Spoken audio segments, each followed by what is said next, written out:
worried about fixing things. Well, we got to fix that. It's like the Rams. We got to fix that. We'll fix that. That's unacceptable. We got to fix that. The Rams might be fixed. That attendance isn't fixed. Well, if you win games, it'll be fixed. Brady's playing Luther and St. Charles tonight. I Yep. saw that on the news. Yep. Anyway, we were talking about. So it started. We had like 2 days of real nice weather, you know. Yeah.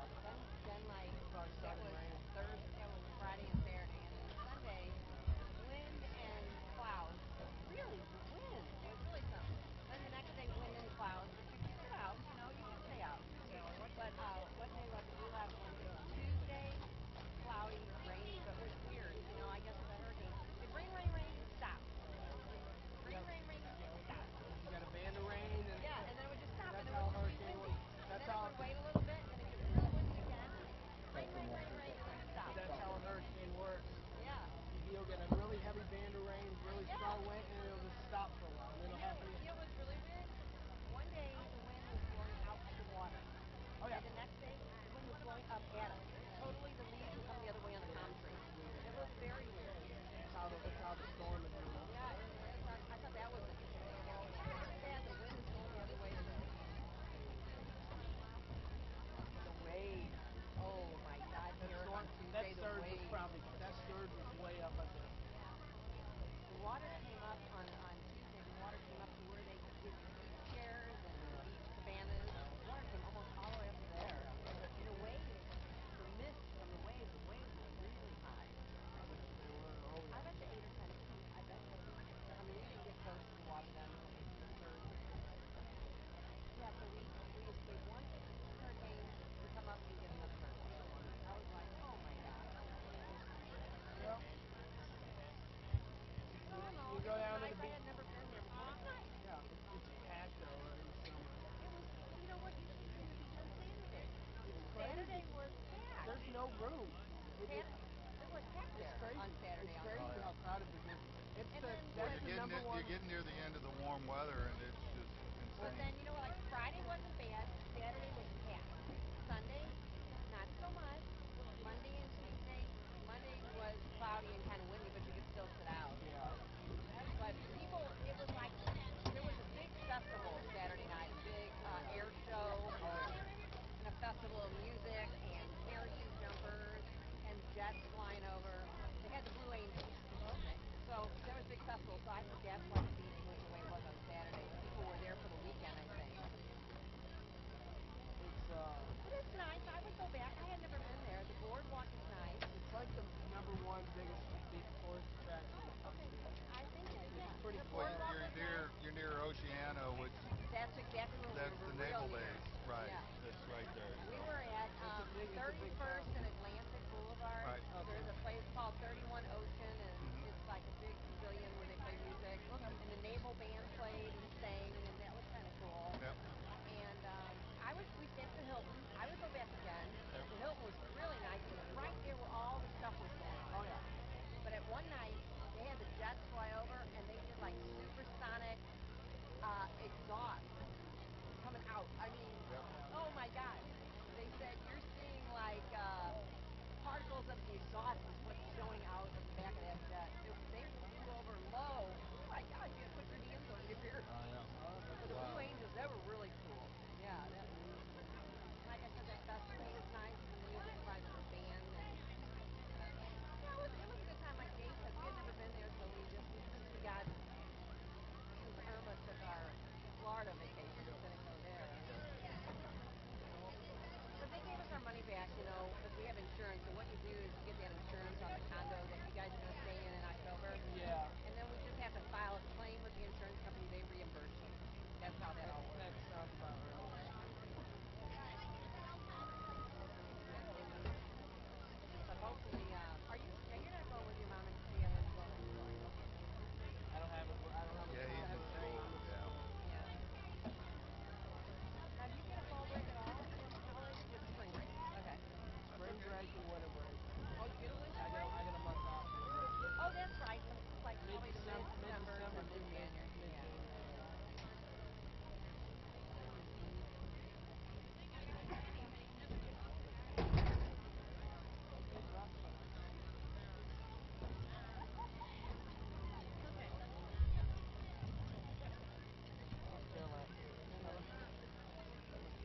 evening and welcome to our 2017 homecoming game.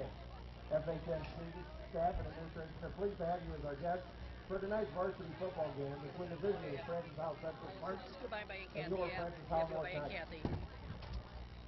Keep going. Thank you.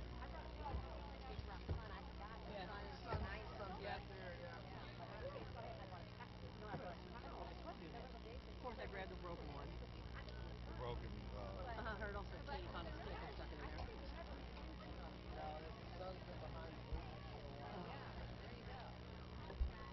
Right now, let's welcome to the field the best band in all the land, your Francis Howell North Night Pride Jumping Band. Marching Band. This year's show is entitled Jump. It'll feature the music of Van Halen, Electric Light Orchestra, Jethro Tull, Incubus, Third Eye Blind, Destiny's Child, and much more. Drum major, Sam Weaver, Grace Sindick. Is your band ready?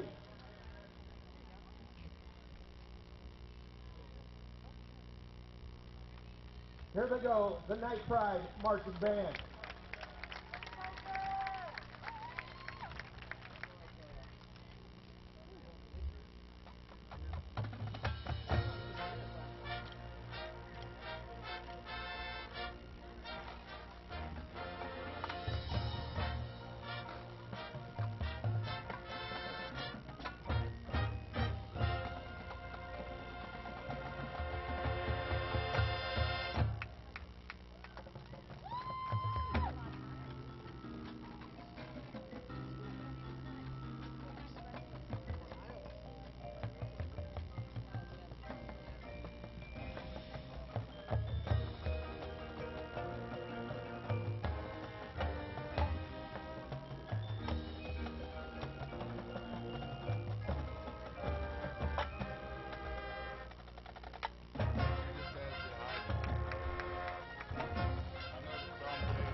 I'll start a fund me page for you. If I give me the board, you'll be rich.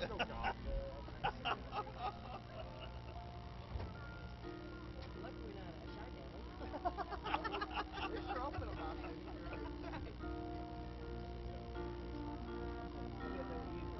Well, I'm at the press box. Oh, shit. I'm standing outside by the...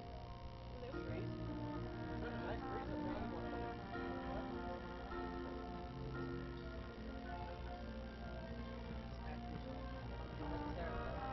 I'm going to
Let's hear it for your night prize.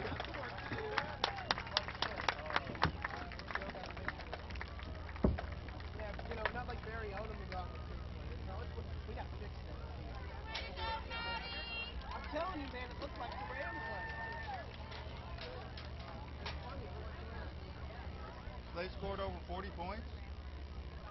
The Rams when they were here, Rams. I thought you said last week. It's like the complete opposite of Jeff Fisher. 13-9, it's now 40-30.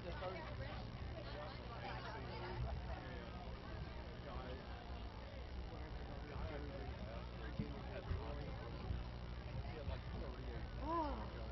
Yeah, he had like 120. Oh, copy. Well, most of the time you wouldn't pick Todd Gurley because you got to have no line in him.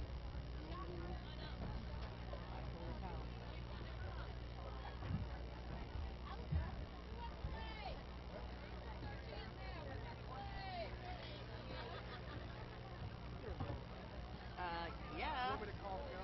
Text her and ask her when she gets it. I call her. Yep. I'm just going to scoot around him. He's fine. Hi, buddy. Come to Santa. Come to Santa.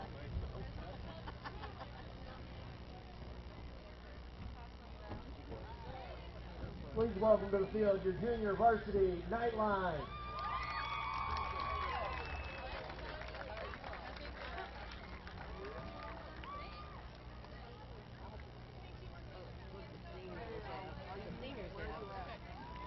What? Big old boutonniere on them.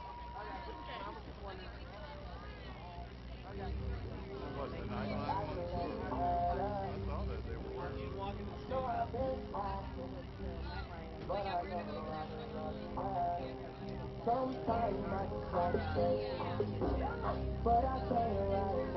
That'll be adopted next year. I'm sure it will be. I'm surprised they aren't wearing them now. Yeah. The expectation of next year. No, I mean the five. Not the seniors, the five.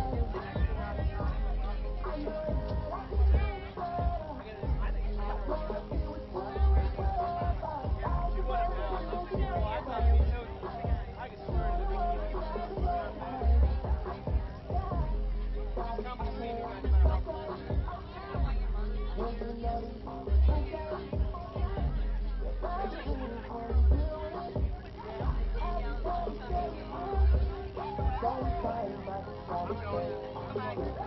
Time for me to leave. We're talking about grandma.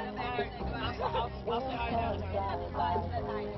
When I talk about grandma, that's my kid. I gotta go. I'm gonna watch your hands when I get up. Then I'm gonna take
Knights have won the toss and have deferred to the second half. I was mistaken or ibuprofen.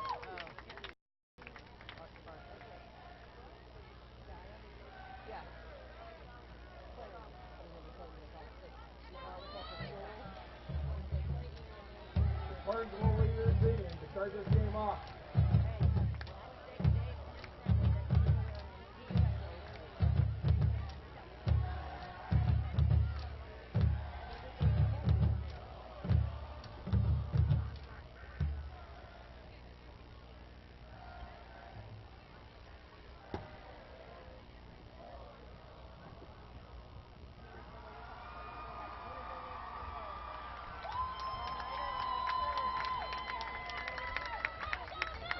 Folks, we ready for some football?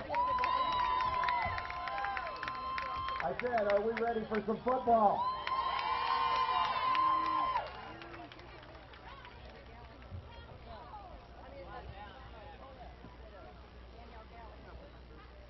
Once again, welcome to the 2017 FHN homecoming game between the Spartans and the Knights. The Spartans on the season are 3-2.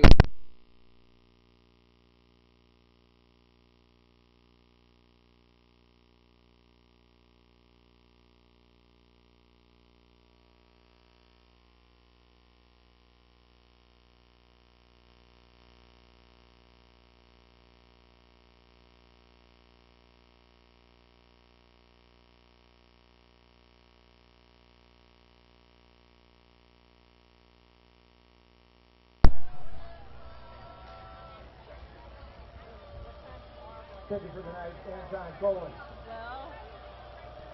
To start the game, the Spartans will receive the ball, and Anton Cullen will be the Knights kicker for this matchup.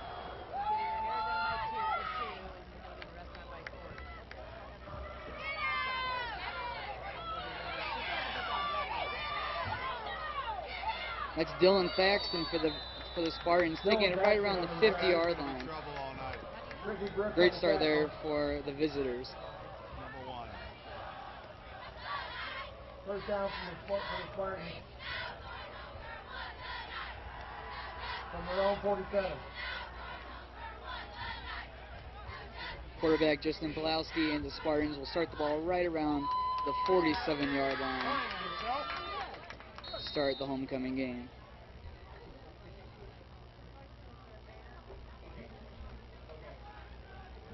Some players to watch for the Spartans is number 31, Dante Horace. He's the running back, and he has 387 yards on the season and 7 touchdowns. He's been a big part of their running game on the season. On 1st and 10, the Knights get to the quarterback immediately with their first sack of the game, and it comes in the opening seconds as Jordan Keaton gets his first sack of tonight's matchup.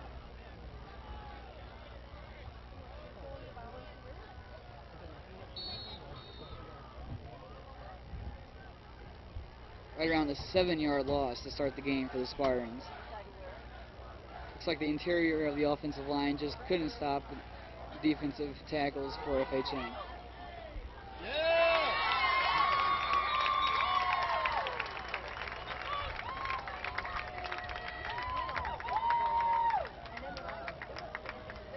Justin Pawlowski on the carry. That was quarterback Justin Pawlowski trying to run a quarterback draw through the middle, but nowhere to go. The Knights defense stands tall on 2nd down. 3rd and long here for the Spartans. Pawlowski's in the backfield with 2 of his running backs. Pawlowski looking long for his receiver, but that is incomplete. He was looking for number 3, Connor Rybel, but it goes incomplete by about a couple yards, and they'll have to be punting on 4th down.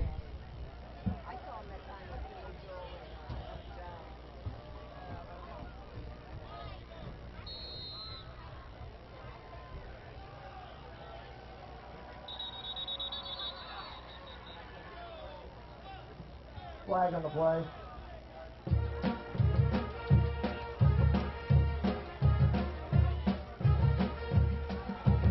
Offside from the Knights. flag against the Knights as they were offside. 4th and 16. Now 4th and 16 for the Spartans.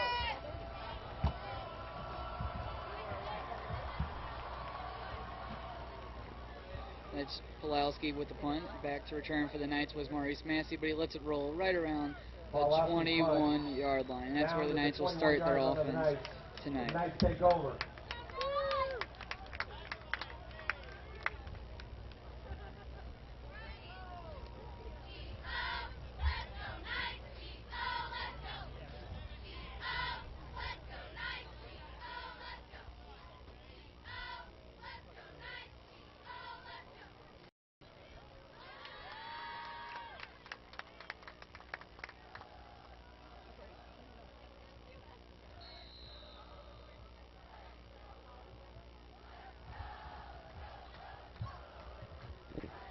Maurice Massey back at quarterback for the Knights, and he hands it off to the running back. That is number 12 for the Knights, Lake Wilson. Wilson on the carry. Gets about 2 yards. It'll be a 2nd and long for the Knights. Davis on the tackle, gain of 1.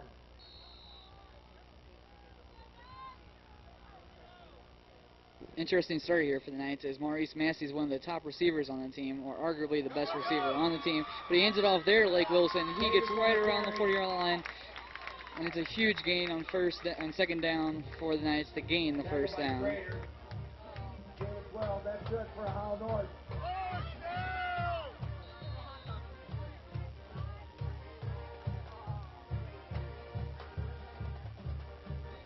Massey lines up in the pistol with Wilson in the backfield. He hands it back to Wilson, but he loses about a yard. No gain on the play.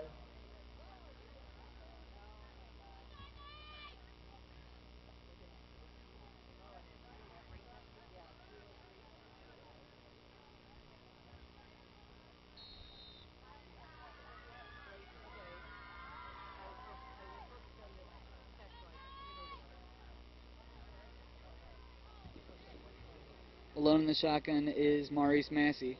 He runs on a quarterback draw looking for room, but he finds nowhere to run. And he stopped right around the line of scrimmage for about a gain of nothing. 3rd and 10 for the Knights. 3rd down for the Knights.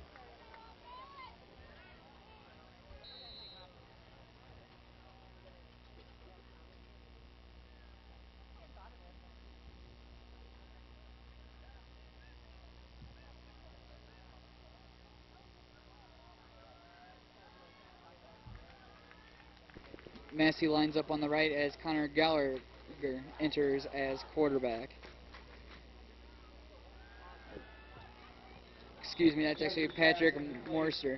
But that pass was incomplete, looking for Maurice Massey on 3rd down, but that pass was short and incomplete, and it's a 4th and 10 for the Knights, a 3 and out to start their offensive night.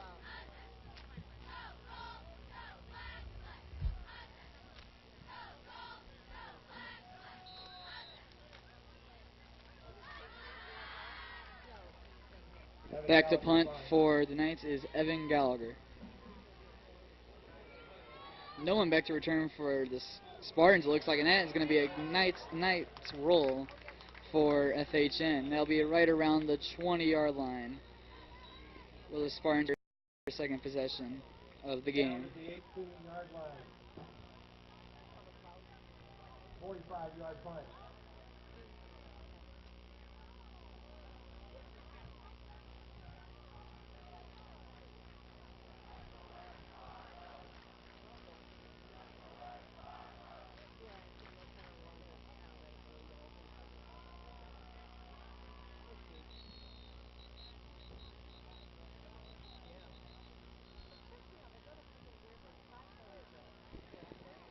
On that first Knights drive, it looks like they started off with Maurice Massey at quarterback, and when he's in, it doesn't look like it'll be a passing attempt, and they'll be either doing a quarterback draw with Massey or handing it off to whoever's in the backfield with them.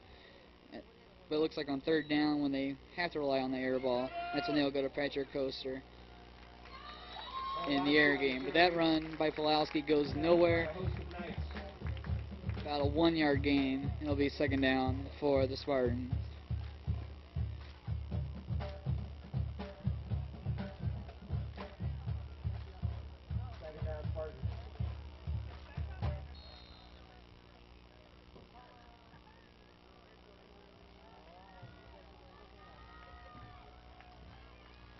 Spartans line up in a pistol formation with 3 receivers to the right. Looks like there was a timeout called by the Spartans with 7 minutes and 35 seconds left here in the first quarter.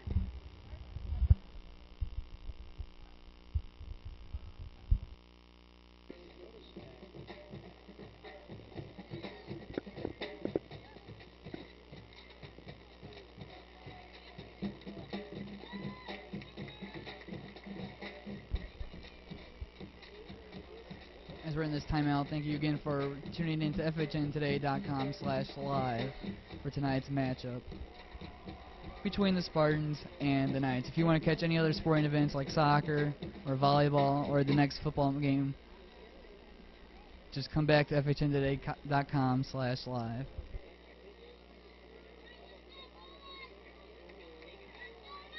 And again, this is Dominic Osher as your announcer for tonight's game. Second down for the Spartans.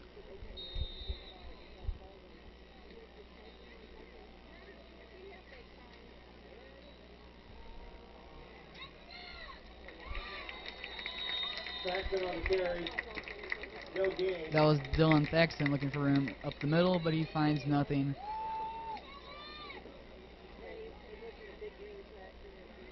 Third and 10 for the Spartans.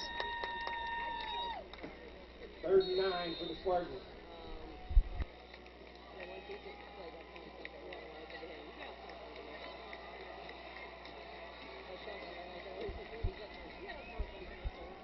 Pulowski throws it out wide to the receiver number 17, but he's stopped before he can even get 4 yards, and that is another 3 and out for the Spartans. 4th down.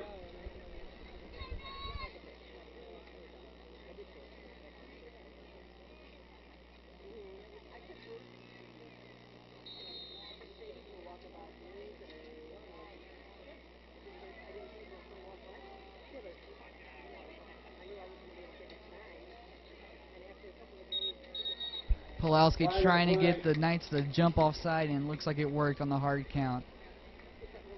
False start on the Spartans. Well, it looked like it worked, but actually backfired as it was against the Spartans. Instead, it will push them back 5 yards, and it looks like they'll be forced to punt. Still 4th down.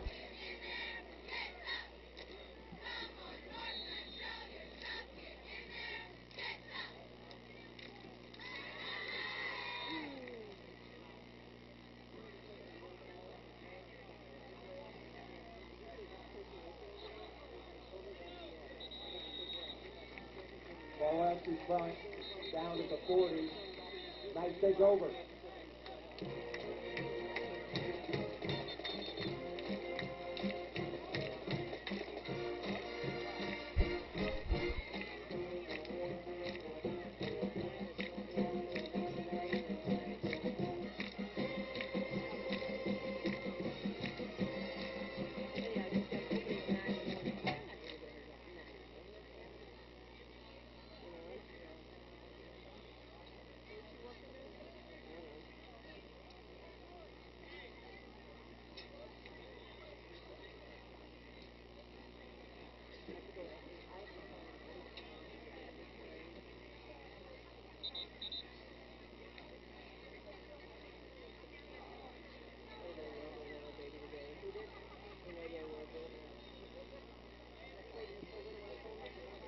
Starting the second drive of the night for the Knights is Patrick Coaster and Lake Wilson in a pistol.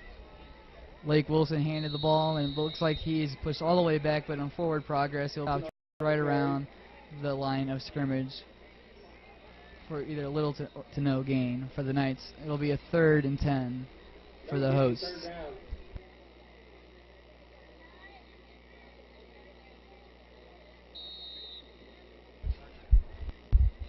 On third and longs this season, the Knights have relied heavily on number 1 Maurice Massey on the wide there. We'll see if they look for him again. And Kosher forced to go out wide. He dumps it off and looking for Drew Shear, but that pass falls incomplete, and it's down for the Knights. They were lucky enough to not turn the ball over there, as it was a little bit of a dangerous pass by Coaster, but they lucked out, and they'll be sending a special teams unit out on 4th down. It looks like it'll be Evan Gallagher once again back to punt for FHN. Gallagher back punt.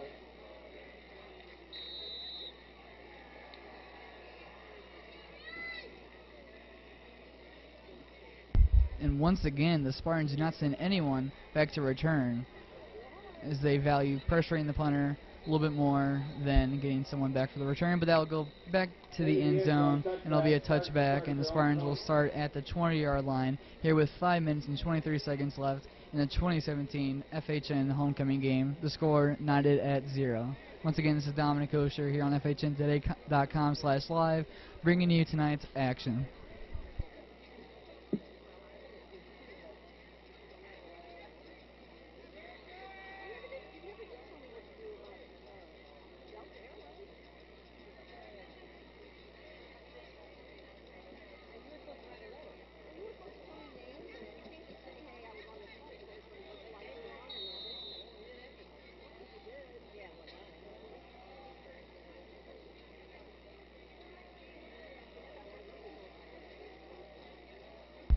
Slightly uncharacteristic start for the Spartans offense. They've been electric on the offensive side of the ball in the early quarters of each game, but it looks like it's been a slow start for that offense, and mainly because they haven't been able to get that running game going with Thaxton in the backfield. The Knights have been really strong around the line of scrimmage with Jaron Arnold and others really strong in the middle, as well as senior Daniel Ostrowski. It is now 2nd and 8 here for the Spartans. Pulaski goes out wide, and it looks like it'll be Thaxton in the backfield once again. Look for him to try to take it up the middle for another run. Low snap, and he goes out wide, actually. Beats one defender, and Massey tries to make the tackle, and he's brought down right over the first down marker. Ricky Brooks on the tackle for Francis Howell North, and that is their first down of the night for the Spartans, here with 4 minutes and 42 seconds left.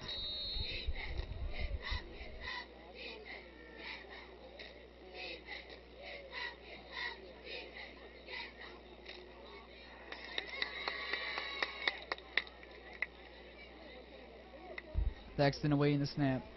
He takes it looking up the middle, and he runs into his own offensive lineman, and he is stopped right around the line of scrimmage for about a gain of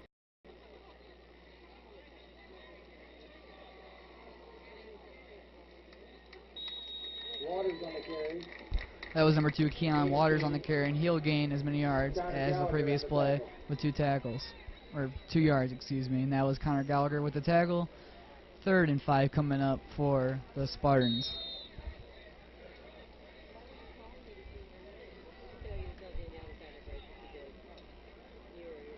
Pulowski back on the field, or back under center for the Spartans. We'll see if they go in the air for 3rd down. Wide receiver in motion, and he hands it off to the running back, who tries to get outside, but he is knocked down by the Knights right around where he began the carry, and it's 4th down. Keon Waters unable to find any room, and once again that was senior Connor Gallagher on the tackle. 4th and long for the Spartans. Strong start again for the Francis Howell North Knights.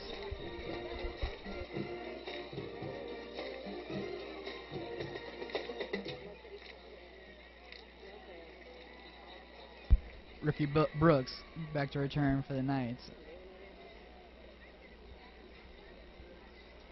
It looks like both him and Massey will let it go, and it stops right around the 30-yard line. And that is where the Knights will start their 3rd possession of the night. We'll see if they can try to get anything going. Both offenses off to really slow starts, but mainly because of the strong defensive performances on both sides. The Knights haven't been able to get anything in the air game, as the secondary of the Spartans has looked extremely strong so far. And on the other side of the ball, the defensive line, linebackers for the Knights, has been able to stop the running game for first down there for the Knights.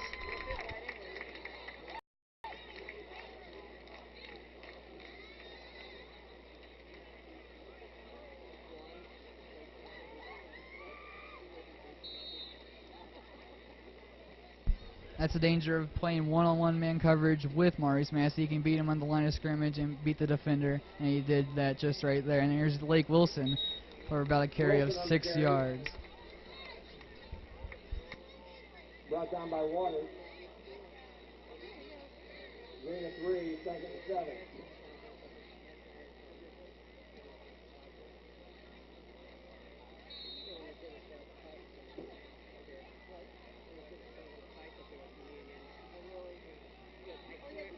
Massey alone to the right.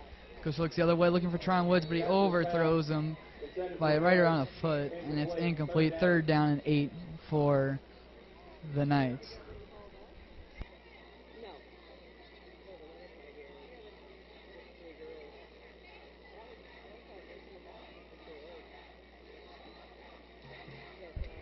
On 3rd and 8, it looks like it is Maurice Massey and Teron Woods. To Coaster's right, and he looks over in that direction. He finds Massey. Massey puts on a couple moves, tries to get outside, and looks like he has the first down and more. Big play there again by Maurice Massey. As mentioned earlier, the Knights like to rely on big play Massey here on 3rd and longs and even 3rd and shorts, and he usually comes up clutch, and he did there again. 1st and 10 for the Knights on the 20-yard line as they've entered the red zone for the first time tonight. Drew Shearall on his lonesome on the left.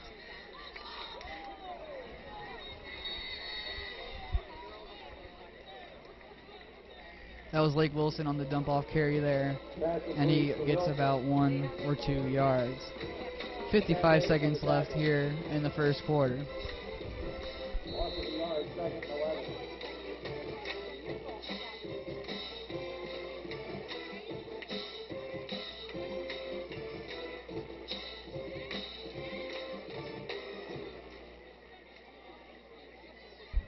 Second and long for the Knights as they line up in a shotgun formation. As Coaster takes a snap and tries looking for, looks like Teron Woods on the short pass, but that pass falls incomplete. It is now 3rd down and 11 with 26 seconds left here in the first quarter. 3rd down.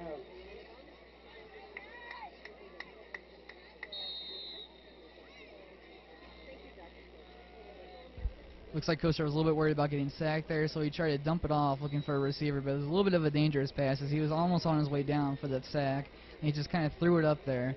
And usually passes like that have a high chance of being intercepted, so you might want to be a little bit more careful the next time around. 3rd and long, and he pitches out to Lake Wilson. Wilson trying to get outside, beats one defender, and he is past the 5-yard line. Huge gain there for the Knights, and it's a first down. Knights, and that was right around the 9-yard line, rather. Big gain there for Lake Wilson, his biggest run of the night so far, and it's a first down for the Knights as they're now inside the 10-yard line of the Spartans.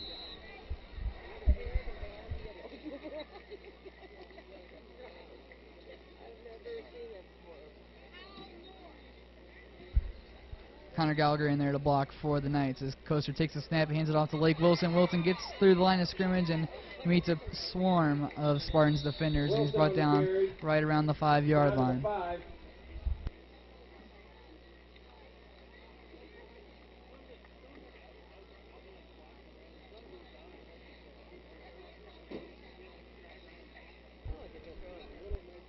And that is the end of the first quarter. A really strong defensive starts for both teams as the score remains 0-0 for the 2017 FHN homecoming game. Once again, this is FHNtoday.com/live bringing you tonight's action. When play restarts in the second quarter, the Knights will have the ball right around the goal line of the Spartans. Once again, it's 0-0.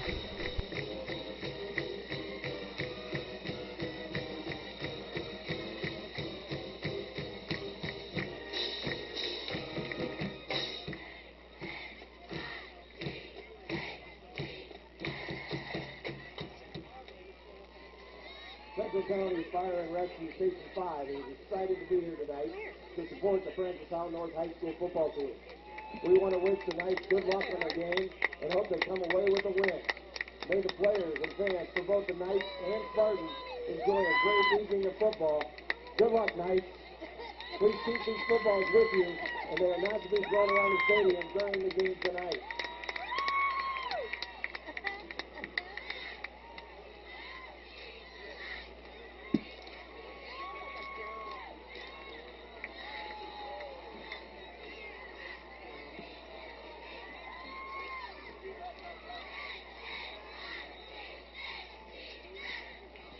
Second and 5 here for the Knights as Maurice Massey lines up alongside Tron Woods to the right of Coaster at quarterback for the Knights. You're good. You're good. You got it. You take all of it.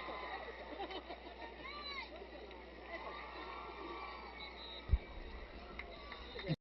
Situations like these, the Knights like to throw fade routes to Maurice Massey using his big size and his big catch radius, and usually that has an advantage over his cornerbacks that he's going up against, and he did it a couple times last year, and they like to do it this year as well. So we'll see if they try to do it again here, as it looks like they'll be taking a water break here at the start of the second quarter.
Looks like there's a flag on the field right around the 10-yard line.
Second down, looks like Coaster was looking for Tron Woods, and the pass was incomplete, but there was a flag on the play, and it looks like it'll be pass interference against the Spartans.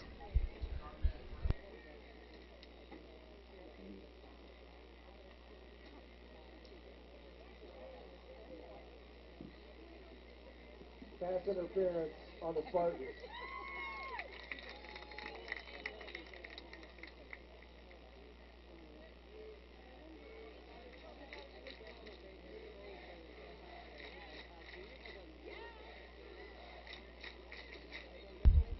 That penalty will put the Knights half distance to the goal with 11 minutes and 56 seconds left here Half the distance to the goal, still second down. in the second quarter. Massey all alone to Coaster's right.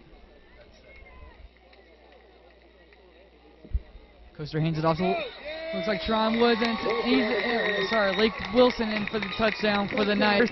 First touchdown of the game on either side, and the Knights jump off to a 6-0 lead here in the second quarter.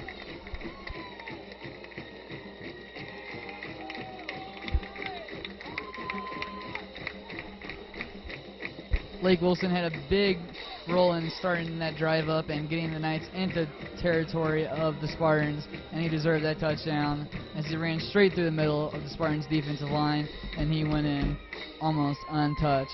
6-0 for the Knights as they look for the extra point.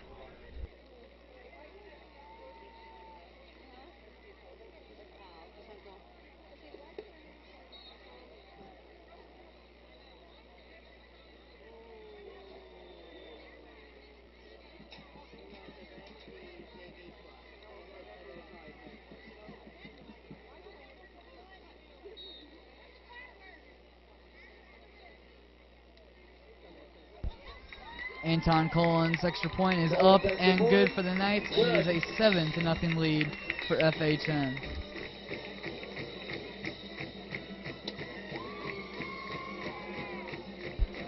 One of the Knights' biggest struggles in his last couple of games in their losing streak was their offense.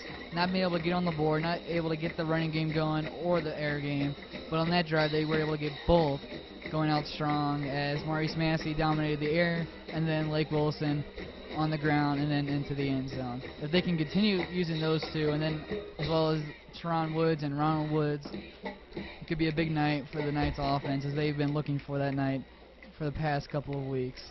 7-0 here with 11 minutes and 52 seconds left here in the second quarter.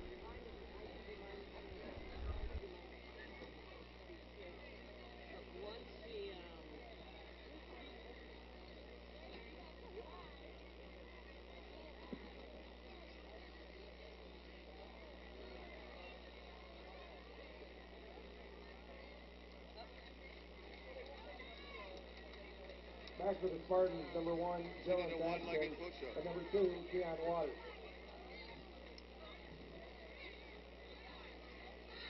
Anti-goal on the kick for the Knights.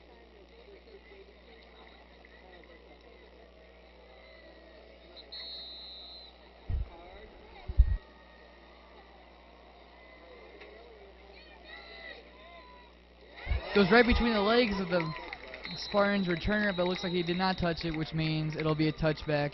However, if he would have touched the ball there, he would have had to return it out of the end zone, which would have put him in a really tough spot and given the Spartans tough field position.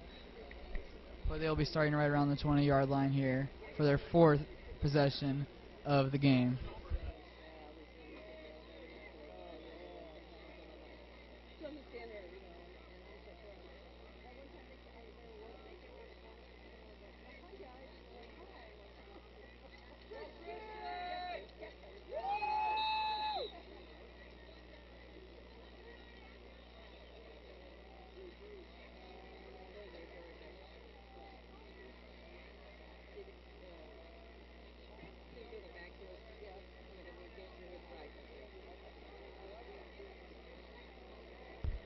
Justin Pulowski back at quarterback for the Spartans. He takes a snap, looking out wide for his receiver, but that falls incomplete for the Spartans. That would have been a first down if caught, but it goes out of bounds, and it's 2nd and 10 for the Spartans.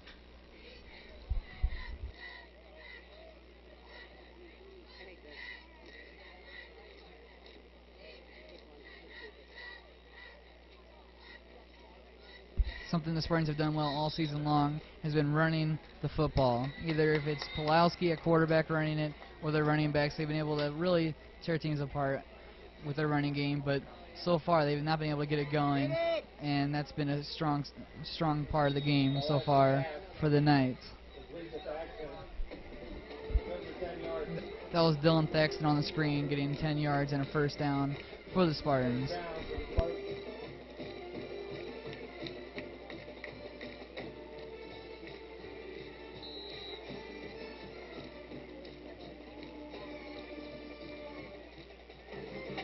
Four receivers to the left of Pulowski.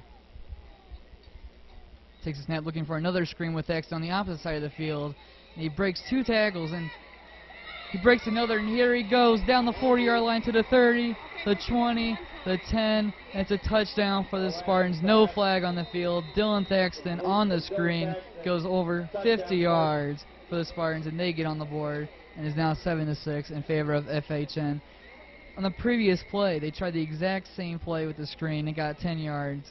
On this time around, they get 50.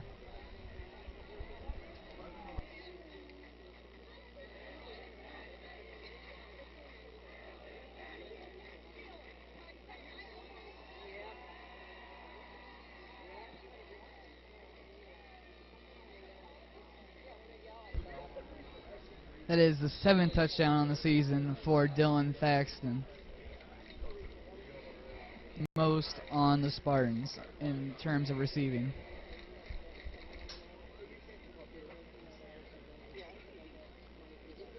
Going for 2 are the Spartans. They look into the corner of the end zone, and that pass falls incomplete, and it will remain 7-6 in favor of the Knights. Howell North 7, Howell Central 6.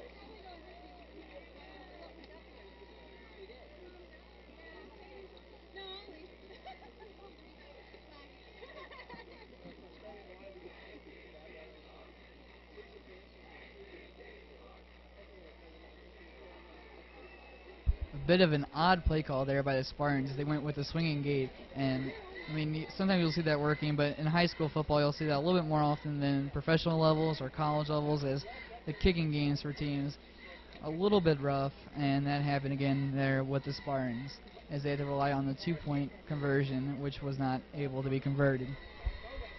With 11 minutes and 11 seconds left here in the second quarter, Knights will go back to return, and it looks like Maurice Massey is back, and it's an onside kick, and that does not go anywhere past the Knights, and that is recovered by the Knights, and they'll get the ball right around the 30-yard line.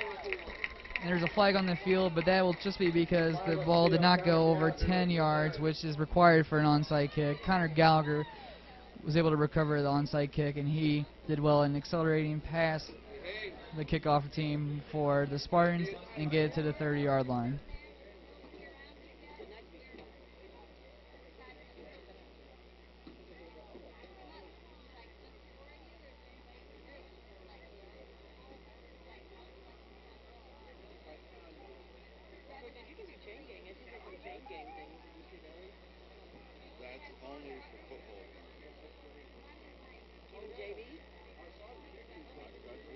And it looks like the refs are actually bringing this back around the 45-yard line.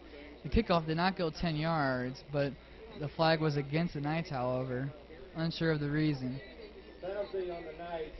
Brings the ball back to There's their like a own volleyball 47. thing or something like that. Could have been either illegal positioning or illegal carry of the ball after it was kicked off. But either way, the Knights will have possession right around the 47-yard line as Patrick Coaster is back at quarterback for FHN. He throws it quickly at Tron Woods, who gets his first touch of the game. Woods trying to beat a couple defenders, but he's brought down right around the 40-yard line. That was number 33, Sam Davis, for the Spartans. Sam Davis has been the leader of the Spartans defense all season long. He leads the team in tackles and other big plays like that. He's a middle linebacker, and he's the captain for the team. They rallied around him on defense, and he's one of the reasons why earlier in the season the defense was strong. It's a 5-yard loss for Woods, and it'll be 2nd and 15 here for Coaster and the Knights. Lake Wilson in the backfield along with Coaster. Takes a snap, looking for Maurice Massey going deep. He beat the defender, pushing off a little bit, but he makes the catch right around the 20-yard line. The refs will roll him inbounds. Another big catch there by Maurice Massey, the top receiver for FHN. Big gain there for the Knights offense, and it'll put them in the red zone here with 10 minutes left here in the second quarter. Huge gain there for the Knights.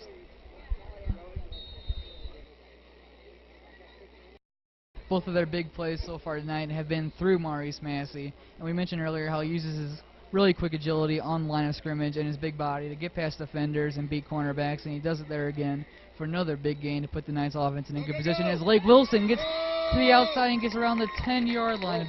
Big run there for Wilson into right around the first down markers.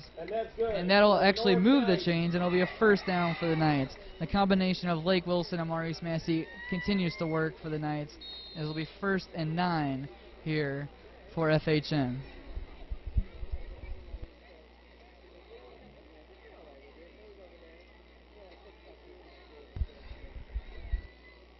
Tron Woods joins Drew Shear on the left of Coaster.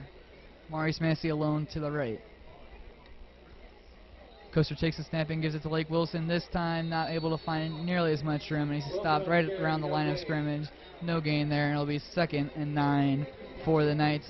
9 minutes and 40 seconds left here in the second quarter of the FHN homecoming game.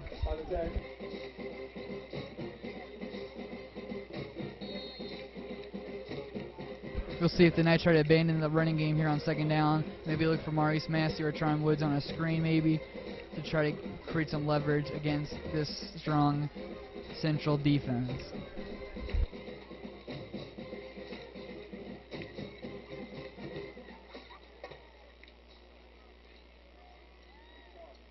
Three receivers set to the right, to the left of Coaster. He looks in the end zone for Maurice Massey on the fade route, but that falls incomplete. Jumped right in the breadbasket of Maurice, but that pass is incomplete, and it is now 3rd and 10 with 9 minutes left here in the second quarter.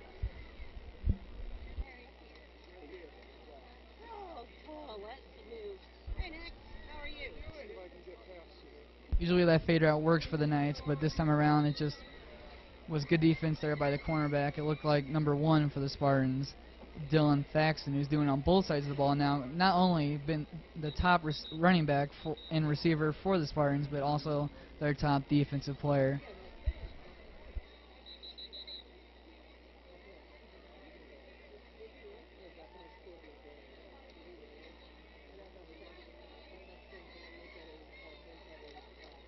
With the stoppage of play here, once again, this is FHNtoday.com/live, bringing you tonight's action. Our next live stream will be girls volleyball on Tuesday, September 26th against Francis Howell Central. Come back right here on FHNtoday.com/live to find that match.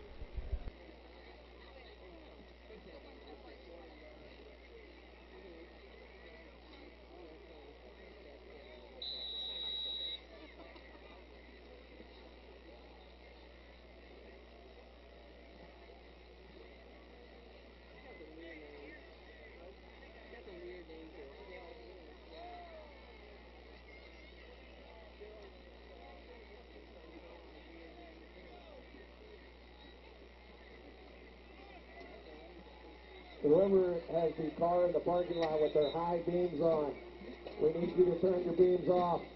Can't start the game until then.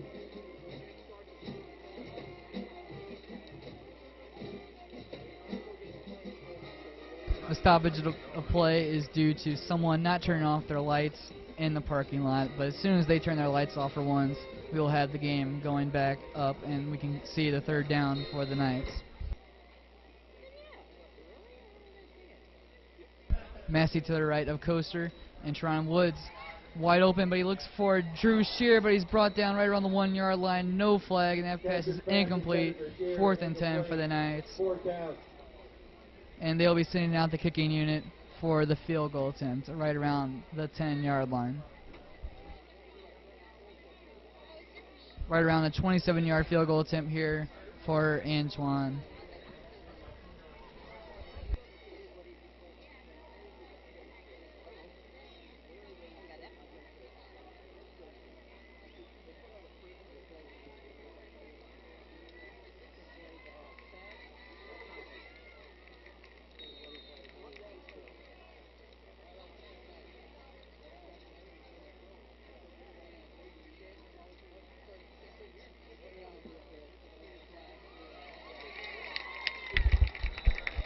and that kick is no good as it goes wide right, and the score will remain 7-6 in favor of FHN.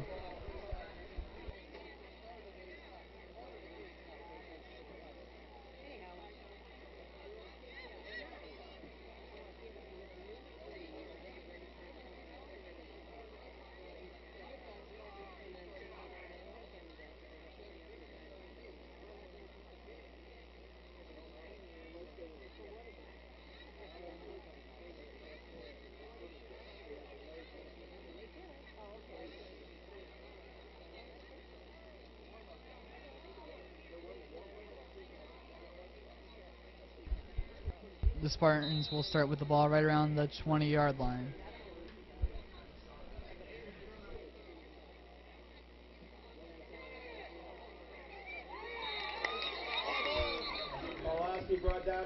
Pulaski is brought down right around the 7-yard line, it looks like. And that is Simmons getting to the quarterback again there for a huge loss for the Spartans. Second sack of the night so far for the Knights, and it's a 12-yard loss, and 2nd and 22 now for the Spartans.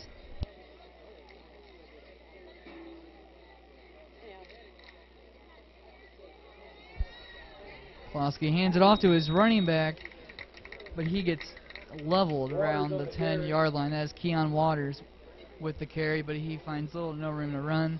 It's a short gain for the Spartans. 3rd and 19 now for Howell Central.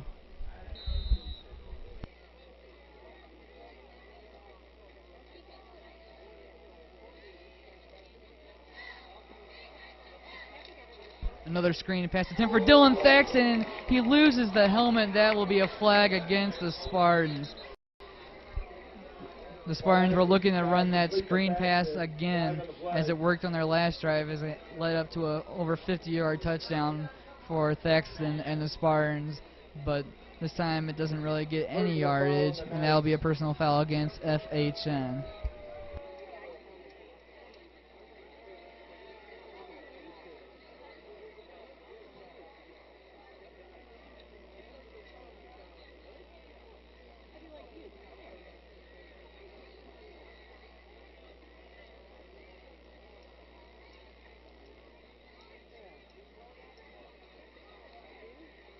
A 15-yard penalty against the Knights there. It'll be a 3rd and 5 now for the Spartans.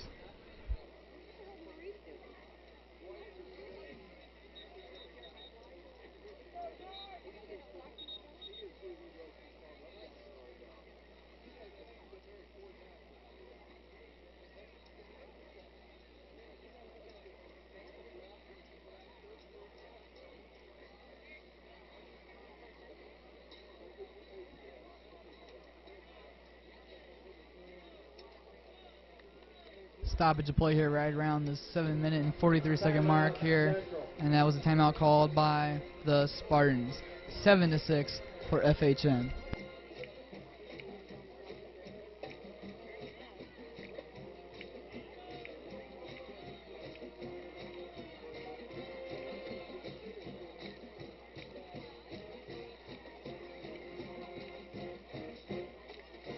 On one side of the ball, the Knights don't really agree with that call, as it looks like it was unnecessary roughness, but they don't believe so. On the other side of the ball, however, are the Spartans, and they don't believe that it should be a 3rd down, but rather a 1st down for Francis Howell Central. But either way, it's a 3rd and 5, and neither team can do anything about that.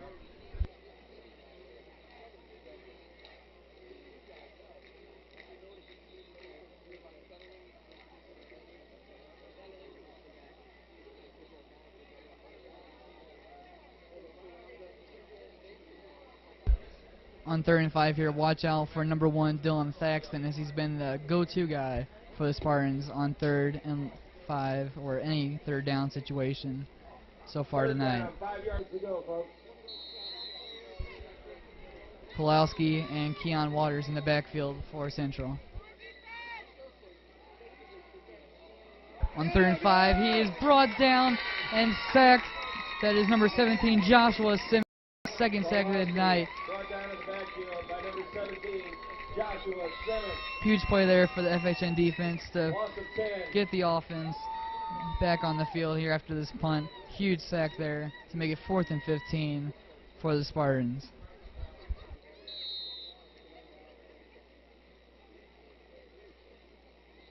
Ricky Brooks back to return along with Maurice Massey for the Knights rather. And that punt will end up past the 40-yard line, right at the 38-yard line. Strong punt there for the Spartans, and that's where the Knights will begin their next possession. With 6 minutes and 52 seconds left here in the FHN homecoming game, the Knights lead 7-6.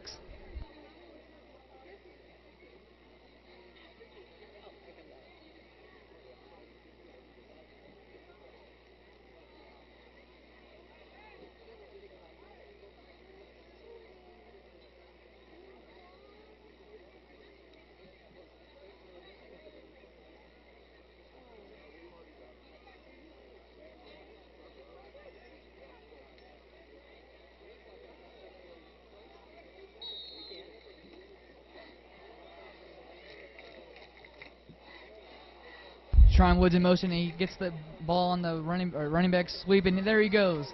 Takes it right around the 50-yard line. That is a first down for the Knights. That is something the Knights have been lacking in their air attack, and it's right there with Tron Woods.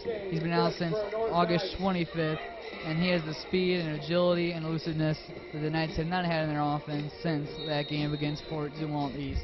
Huge gain there on first down for the Knights, and they'll have the ball right around the 49-yard line.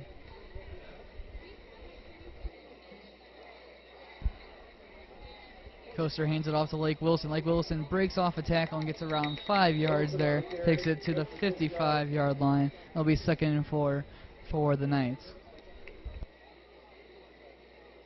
Teddy Pancini on the tackle.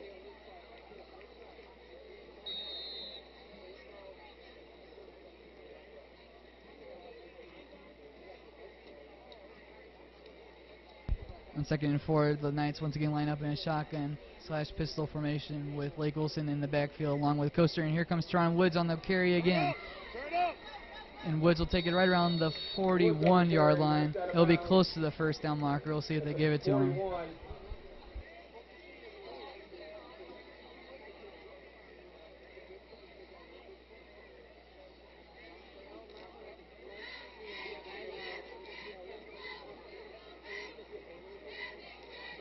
Looks like they're going to have to measure this one, as that shows how close it was.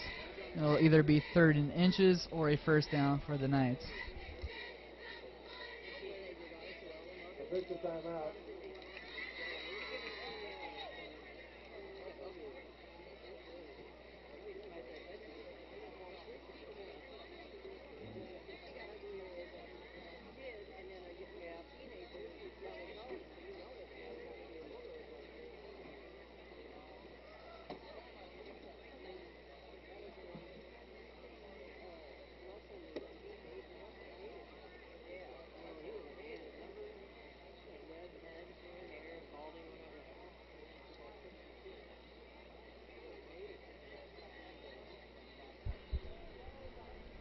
And they'll give the first down to the Knights just by a couple of inches, and they will be moving the chains for a first down for the Knights.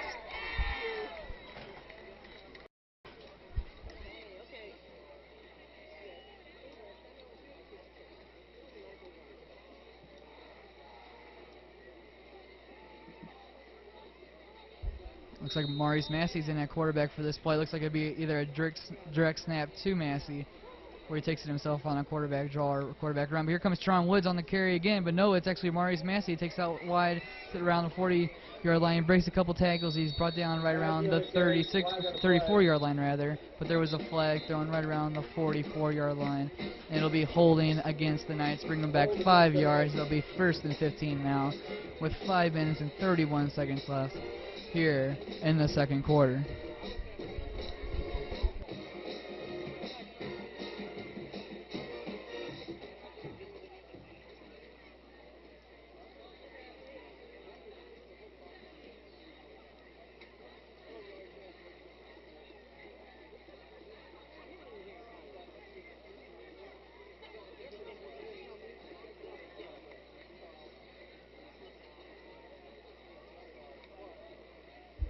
scratch that. That'll actually push him back 13 yards, and it'll be 1st and 23 here for the Knights. Coaster along with Lake Wilson in the backfield, and Maurice Massey alone to the right. Coaster takes a snap, looking out wide, but the offensive line collapses. He goes deep, but that pass is going to drop right at the 40-yard line. Luckily not intercepted by the Spartans. It'll be 2nd and 23 for Coaster.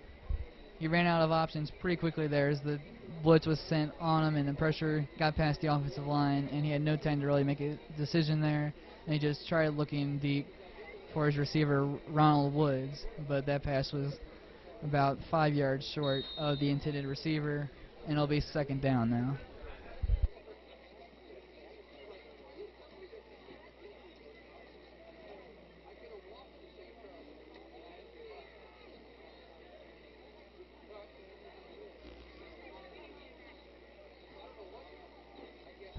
Right about the same formation here for the Knights on 2nd down.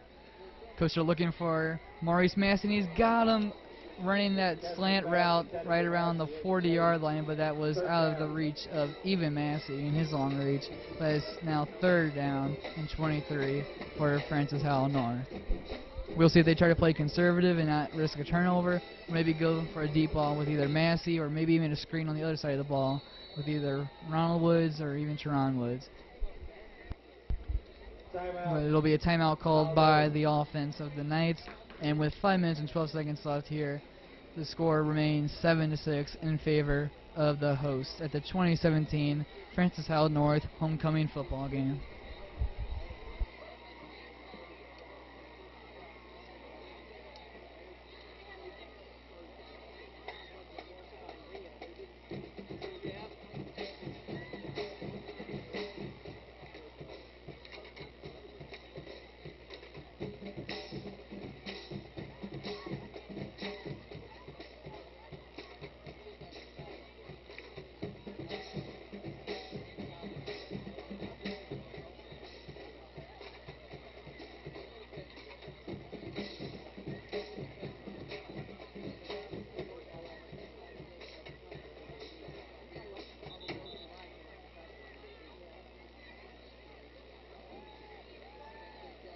Key performers so far tonight for the Knights have been number 1 Maurice Massey, as usual, as well as number 21 Teron Woods, is getting more and more involved here in the 2nd quarter, which is something the Knights have not been able to do in a couple of weeks. All alone in the backfield is Coaster. Triple wide receiver set to his right. He looks out wide, but it'll be a screen to Maurice Massey. A little bit of a high throw, but it actually be a flea flicker. And wide open is Ronald Woods, and he catches it at the 15-yard line, but the ball comes out. And it's going to the back of the end zone. It'll be recovered by the Spartans. It'll be a touchback, and the Spartans will gain possession right around the 20-yard line. What looked like a huge play for the Knights that could have changed the tide, get the crowd on their feet. Instead, it goes from 100 to 0 real quick, and it comes out of Ronald Woods' possession right around the 15-yard line, and it's a touchback, and the Spartans will gain possession at the 20-yard line here with 5 minutes left in the 2nd quarter. Unbelievable turn of events there here in the 2nd quarter. When they threw it to one and one threw it down the field, so that was 2 forward passes, so that was almost an illegal pass. Well, it doesn't matter, they turned the ball over anyway. They turned it over. Billing statement from what?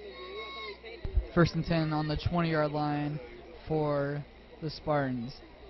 Alone in the backfield is Keon Waters. It's a little bit confusing. Here comes Pulowski at the last minute, charging onto the field to join his running back in a shotgun formation now with all his receivers to the right.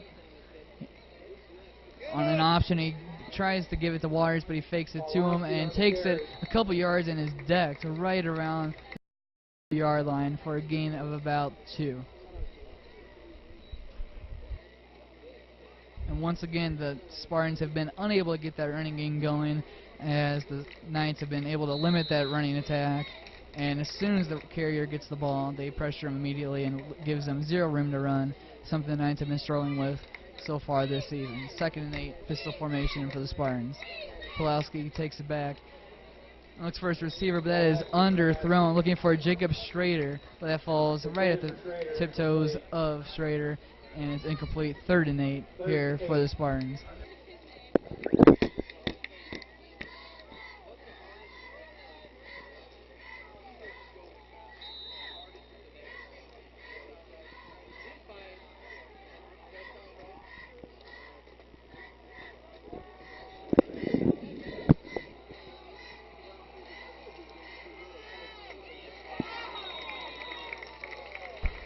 And Maurice Massey knocks that down, and he makes another big play, this time on the defensive side of the ball. It's 4th and 8, and once again the Spartans will be forced to give the ball back to the Knights. A really quick 40-second 3-and-out there for the for the Spartans offense, rather. So does it say anything on it? Pulowski back to punt for FHC, but it's blocked by Connor Gallagher. Connor Gallagher with the block, and he takes it inside the 10-yard line.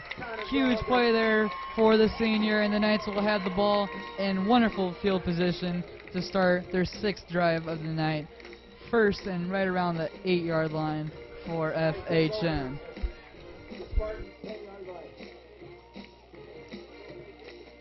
After a deflating fumble by Ronald Woods, the Knights responded quickly and well on the defense side of the ball, forcing a 3-and-out, and just there with Connor Gallagher getting to the punter and blocking it. Huge turnaround for the Knights after a really heart-wrenching fumble. 4 minutes and 11 seconds left here, and the Knights have the ball on the 9-yard line. Coaster pump fakes and looks for Maurice Massey, wide open in the end zone. It's a touchdown for the Knights. Maurice Massey gets on the first time tonight. I don't know how you lose a receiver like Massey, but the Spartans found a way, and it is now 13-6 in favor of FHN.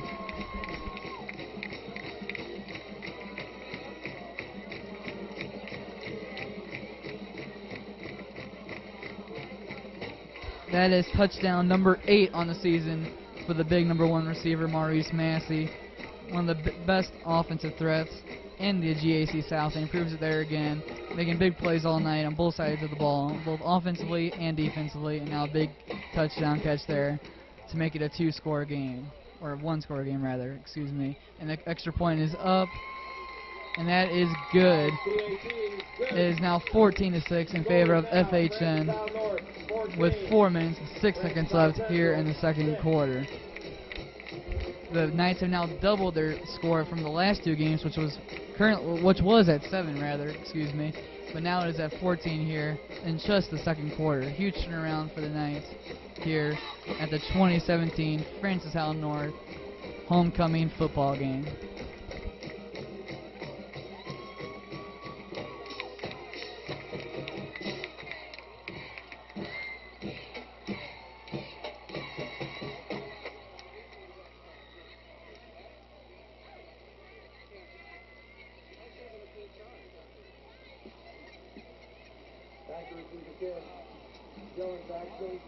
After his made extra point, Anton Cullen back for the kickoff for the Knights.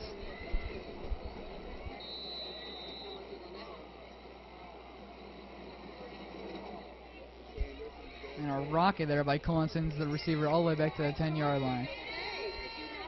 Here comes Thaxton, and there goes Thaxton. He finds room in blockers, and there he goes. It's Dylan Thaxton once again for the Spartans, rather. First, it was on a screen pass that went over 50 yards for a touchdown, and now it's on the kickoff. Touchdown for the Spartans. Dylan Thaxton has been a big part of the Spartans offense so far, but hold up, there is a flag thrown right around the 39-yard line. Thank you, Joshua Simmons, for pointing that out. And it looks like this might be coming back. Usually when you have flags on a kickoff, they're almost 99% of the time against the returning team, and it's either a holding or an illegal block in the back. We'll see which one it is. But either way, it looks like it's coming back for the Spartans. It'll put them all the way back on the 29-yard line, and it was an illegal block in the back to take away that score. And Dylan Thaxton's kickoff return touchdown, you can wipe that off the board now. The score remains 14-6 with 3 minutes and 53 seconds left here in the second quarter.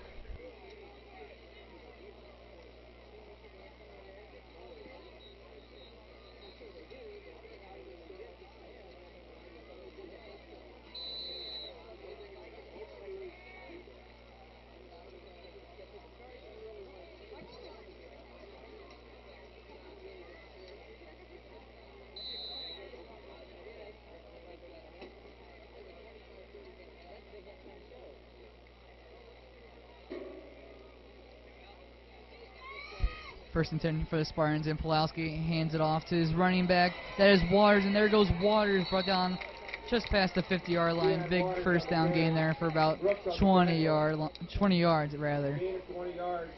And it's first and 10 for the Spartans.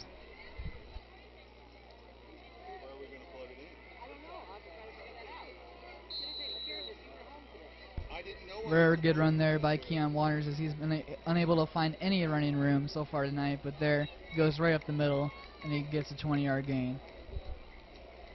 And that snap gets past the quarterback, Pulowski, and he's just going to have to cover that one up, and he is brought down right around the 32-yard line. Big loss there for the Spartans.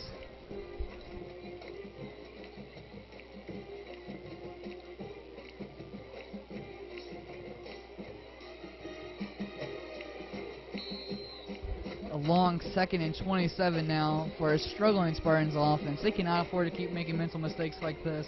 Their offense has been shut down by this really strong Knights defense all night, and they can't afford to keep having either snapping errors or anything else. Here's Pulowski looking deep for number 3, and that is Ronald Woods on the coverage, and he shut the receiver down for the Spartans. That was Connor Rival looking for the pass there right around the 40-yard line, but Ronald Woods did a good job in shutting him down. It is now 3rd and a country mile and 27 yards. 2 minutes and 53 seconds remaining now here in the first half.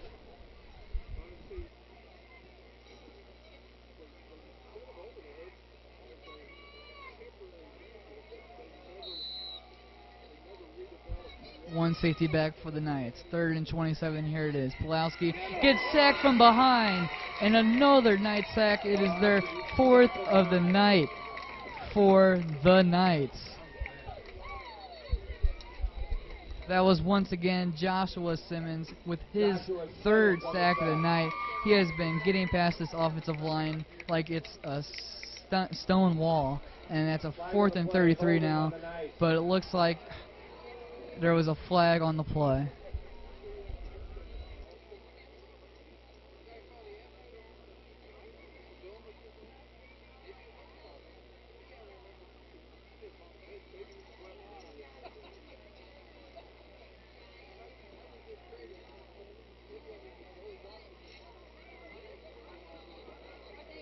Holding call against Knights will actually make it, or keep the game at 3rd down, but it'll be a 10-yard penalty.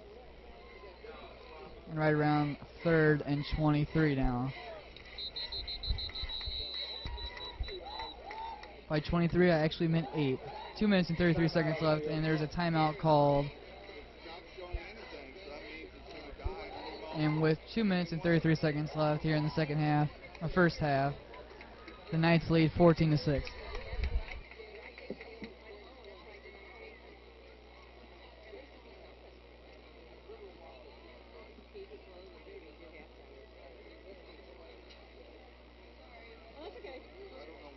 With a car in the parking lot, please turn your lights off.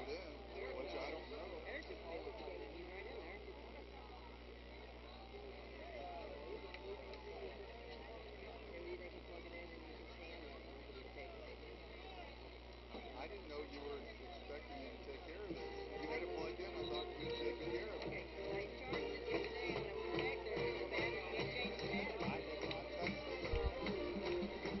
Originally it was 3rd and 33 for the Spartans offense, but after that penalty is now 3rd and 7. A huge penalty there, and a much more manageable 3rd down here for the Spartans. We'll see if they can try to get something out of Pulowski, maybe an open receiver. If they don't get the first down, however, look out for a 4th down attempt, as they have not tried one all night. Here's Pulowski. Pulowski gets hit hard, but he finds receiver number 17, and he is going into the end zone. It's a touchdown for the Spartans. Pulaski pass complete to Jacob Schrader. Touchdown. Pulaski finds Jacob Schrader on the long touchdown pass there, and is now 14-12, barring a 2-point attempt by the Spartans. Schrader was able to beat that cornerback that was covering him and get into the empty space, and Maurice Massey tried to chase him down, but he broke that tackle and was able to get into the end zone to make it a 2-point game.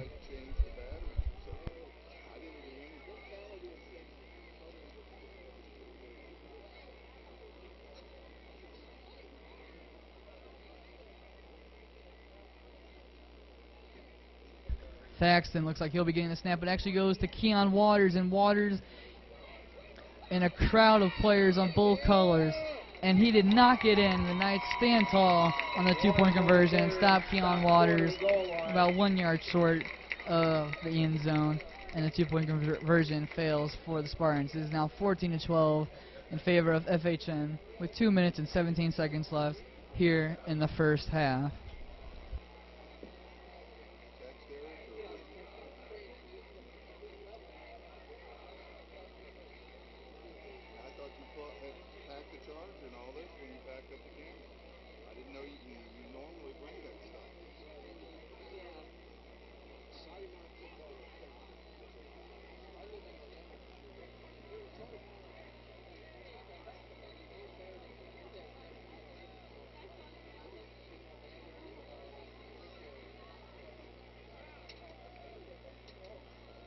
With just 2 minutes left here in the first half, the Knights will be in a little bit of a 2-minute offense here, and we'll see if that makes them rely on the air game a little bit more through Coaster and Massey and all the other receivers.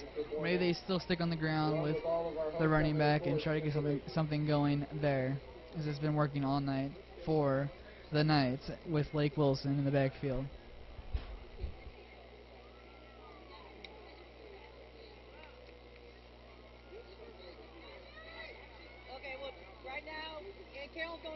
Back to return for the Knights is number 7, Ricky Brooks.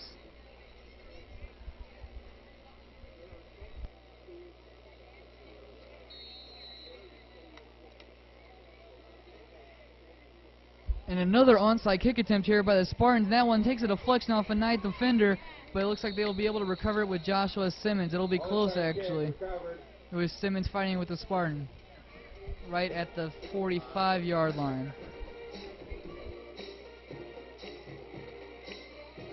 And that will be the Knights' ball and territory of the Spartans. The second onside attempt so far by the Spartans, and neither have been successful. They tried a little bit of trickery there, as one kicker went one way and the other direction, but it didn't fool the Knights as they stood tall and were able to recover the onside kick here with 2 minutes and 15 seconds remaining here in the first half.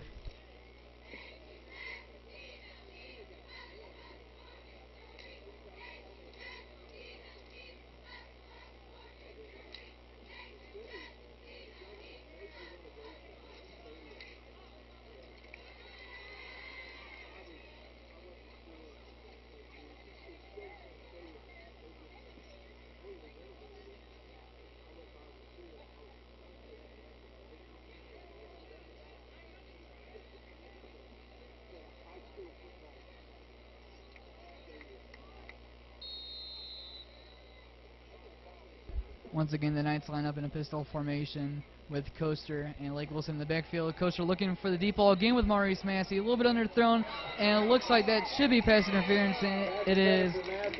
The left arm was held back for Massey, and that was number 2 for the Spartans on the penalty. Pass interference will make it an automatic first down for the Knights.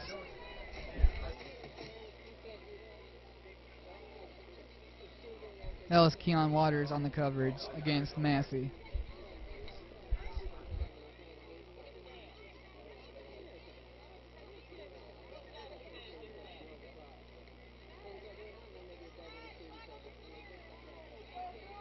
Pass interference on the Spartans.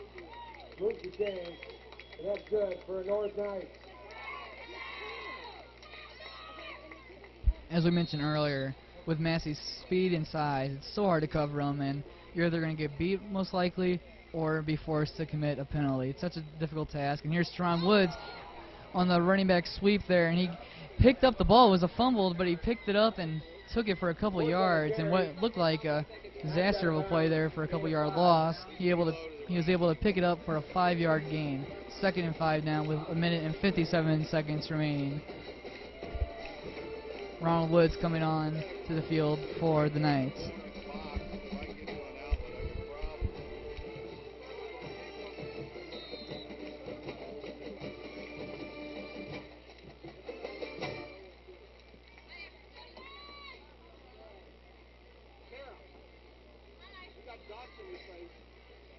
Massey along with Ronald Woods to the right of Coaster.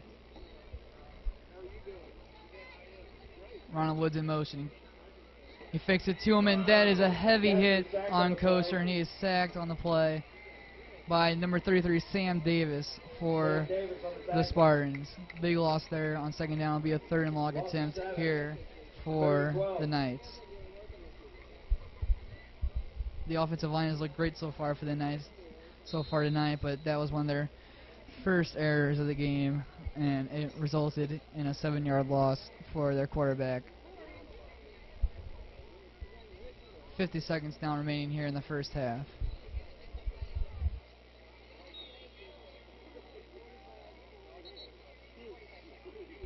Timeout called by the Spartans. With 43 seconds left, the Knights are up 14-12 against the Francis Howell Central Spartans here at the 2017 Francis Howell North homecoming football game.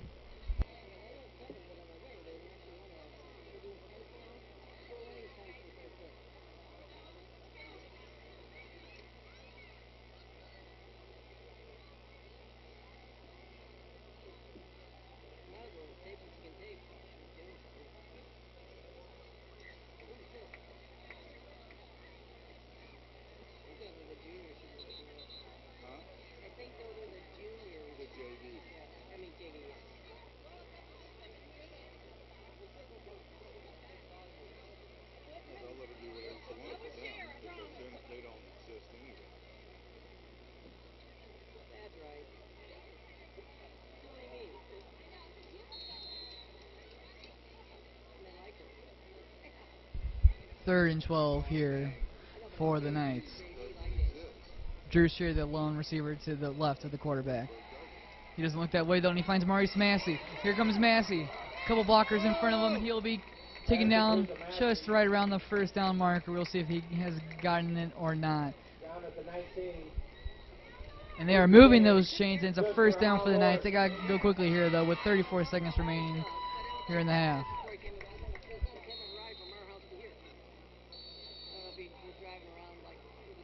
Timeout called by the Knights with 30 seconds remaining here, and they'll go over what their 1st down play will look like here after the timeout break. As well, it's been a strong performance by Patrick Coaster at quarterback as well. It's been a really solid performance all around for the Knights offense, something they have been looking for the past couple of weeks. It is now 14-12 with 30 seconds remaining here on 1st and 10, right around the 9-yard line. 3 wide receivers set to the left of Coaster, including Drew Shear, and Massey to the right of Coaster as well. He fixed it to Connor Gallagher, and he looks deep for his receiver, and they both go down, but there was a flag on the play. We'll see if the pass interference is called on either the Spartans or the Knights, but it looks like that'll be called against the Spartans, as Drew Shear was the intended receiver there for the Knights.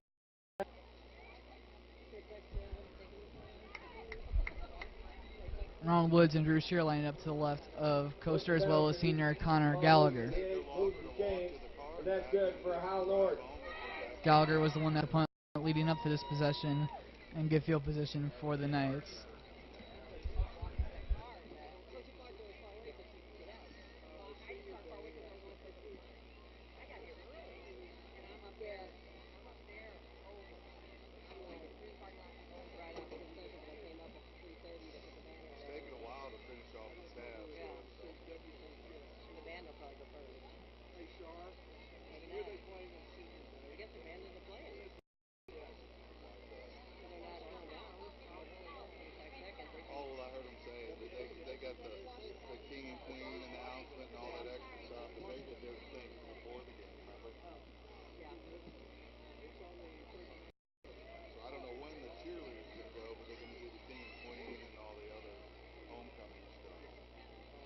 shotgun formation here for the Knights as Coaster lines up with, once again, Lake Wilson.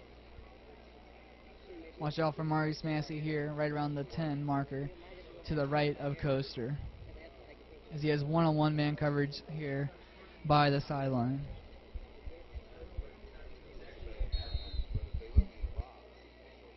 First and goal on the 9-yard line. Coaster takes a snap, looks for Connor Gallagher, and Connor Gallagher's got room on the screen. He beats one defender, tries to get outside, and he is pushed almost out of bounds, and he's brought down just shy of the end zone, about 2 yards short with 15 seconds left. The Knights try to run it up the middle, but that goes nowhere, and they're brought back after a couple yard gain, or a couple yard loss rather. And that was Maurice Massey on the carry.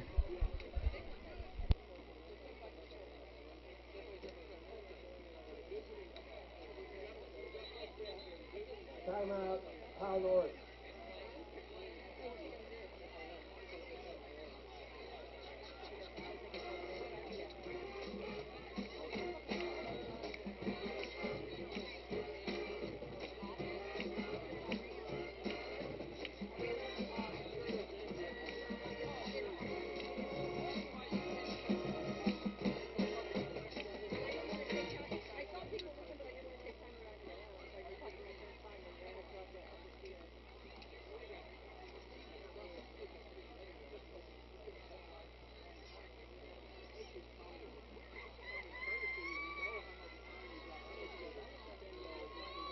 With just 1 yard to go, the Knights try to get a direct snap to their big number 1 Maurice Massey, but he wasn't able to go anywhere. And now on 2nd and 1, we'll see if they try maybe the air game or go up the middle again on another running play. We'll see here with 8 seconds left here in the second quarter as the Knights are up by 2.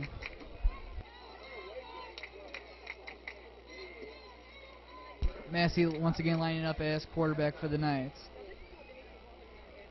Massey takes a snap and he faked his run. He throws it to Connor Gallagher. It's a touchdown for Francis Howell North with 6 seconds left. It looked like at first it was Maurice Massey getting ready to run up the middle, but he faked it, and Connor Gallagher, the senior, was able to get open and beat the defender. And no one was even covering him or even close to it, and he gets the touchdown. Great play there by Maurice and Connor Gallagher. It is now 20-12, barring the extra point attempt by Antoine Cullen.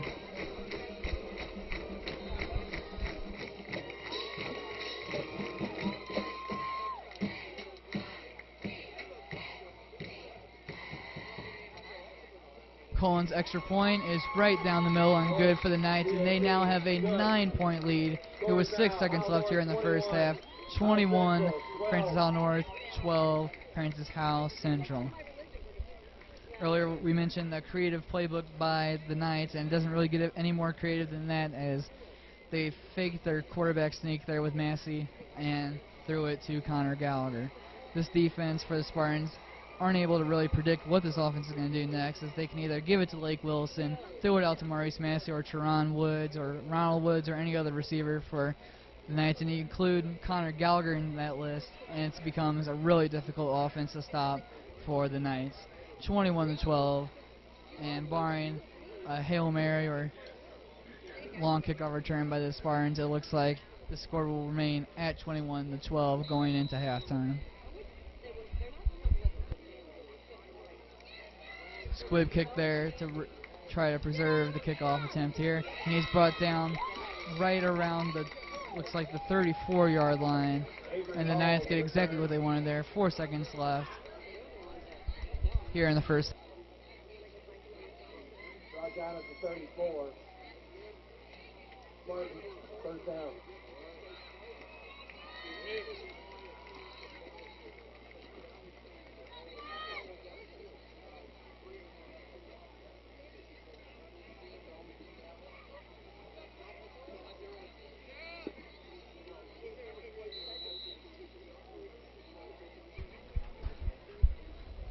To try and avoid any long touchdown here by the Spartans, they are sending Maurice Massey and Ricky Brooks back at the safety position, but it's a low snap, and there goes Pulowski again, and another sack, and Joshua Simmons once again with the sack, his 4th of the night already, and it is just the end of the second quarter with that 4th sack. And as we mentioned, that is the end of the first half, and the Knights have a 21-12 lead here in the 2017 Francis Howell North homecoming football game. It's been a really exciting game so far. We've seen big plays from both sides, either Maurice Massey or Lake Wilson for FHN. On the other side of the ball, Jacob Schrader and Dylan Thaxton. Big plays have carried both offenses so far tonight, but so far the Knights' offense has been able to be one step ahead of the Spartans through Connor Gallagher, Maurice Massey, and Lake Wilson. The score at halftime is 21-12 in favor of FHN. Once again, this is Dominic Oster on FHNGameDay.com. Thank you for joining us, and this is the 2017 Francis Howell North homecoming football game.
Ladies and gentlemen, please welcome to the field for your halftime entertainment, our Varsity Nightline Dance Team with the amazing 2017 Stud Line. Nightline would like to thank those awesome guys for working very hard over the past couple of weeks to prepare for this very entertaining performance for you. All of Nightline and Stud Line would like to dedicate this performance to the Howell Central Sensations and all affected fighters out there. Take it away, Nightline Stud Line.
his name for the longest time. I hadn't seen We hope that you are all excited for the homecoming dance tomorrow night.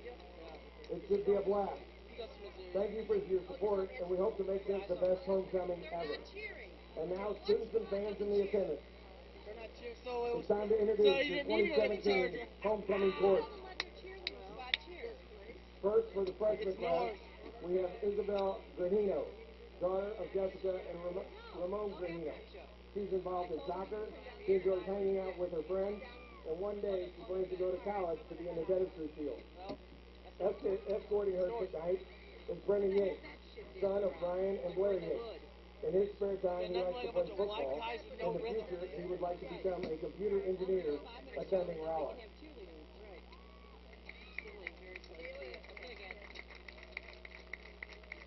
Secondly, for the freshman class, we have Lindsay Zerbonia, daughter of Sue and Jamie Zerbonia. She plays volleyball, and in her free time, she likes to hang out with her friends. When she grows up, she wants to go to college and get a job.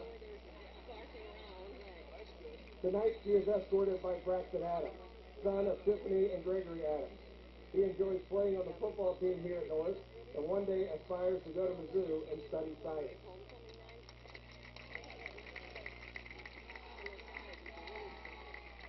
First, for the sophomore class, we have Amelia Primo, daughter of Lisa and Tony Primo. She manages football and plays basketball and soccer. In her free time, she plays club soccer. She plans on becoming a doctor. Escorting her is Kaylin Gibson, son of Kima and Willie Gibson. He plays football here at North, and his future plans include going to college to become an entrepreneur. Secondly, for the sophomore class, we have Lauren Bauer, daughter of Jennifer and Danny Bauer. She plays volleyball here at North, and after high school, she plans to go to nursing school and become something in the medical field. Escorting her is Brian Cannon, son of Patrick and Carla. He enjoys playing mini golf, and he's part of the Nightline marching band. One day, he wants to go to college.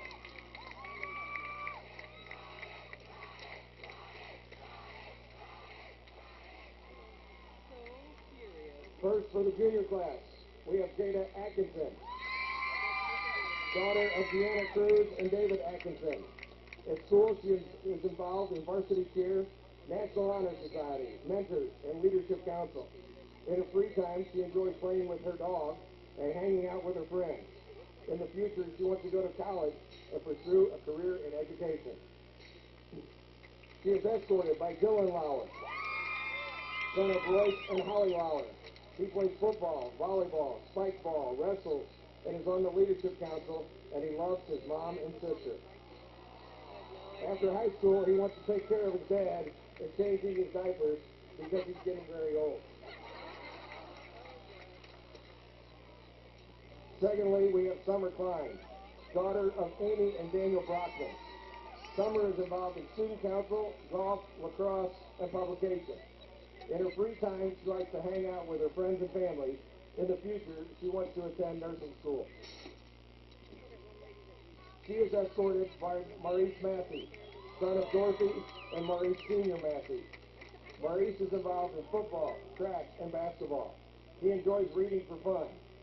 After high school, he is going to a D1 and get a degree in business and finance and become wealthy and make it to the league.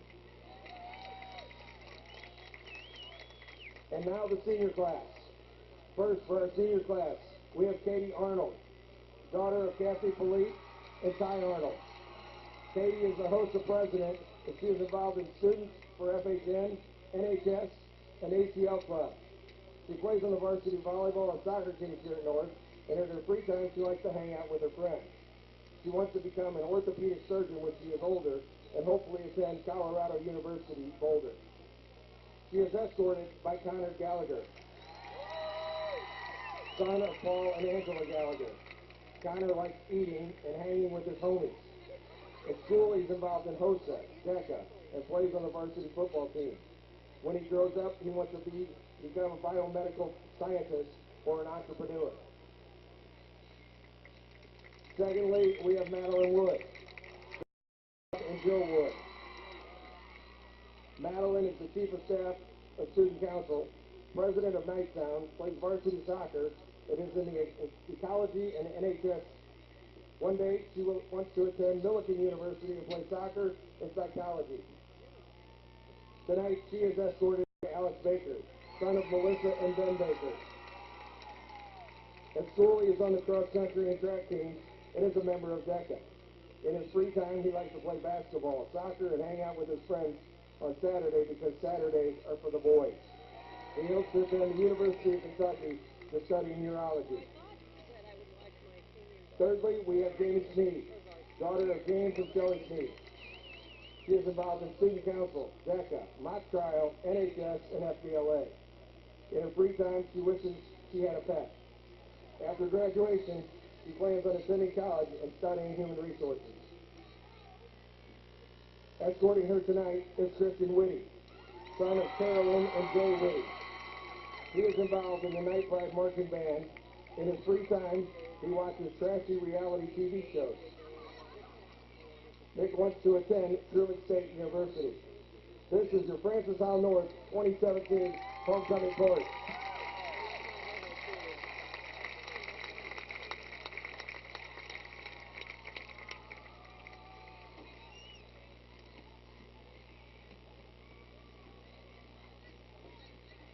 And carrying our Queen's crown this evening is Evie Johnson, daughter of English teacher Kristen Johnson and Spanish teacher Ryan Johnson.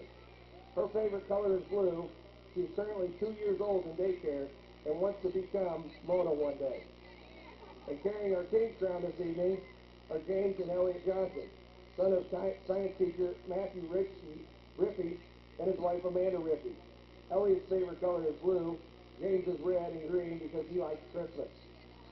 They are both 5 years old and currently attending kindergarten. When he is older, Elliot wants to be a baseball player, and James wants to be a magician and a chef. Walking out with the kids, you can see the 2016 homecoming queen, Emily Zervonia, and escorting her tonight is the 2016 homecoming king, Bryce Perry.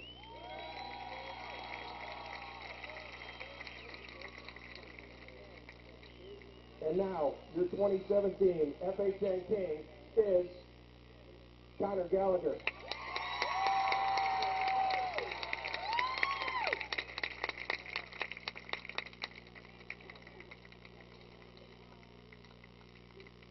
And your FHN queen is Jamie Sneed.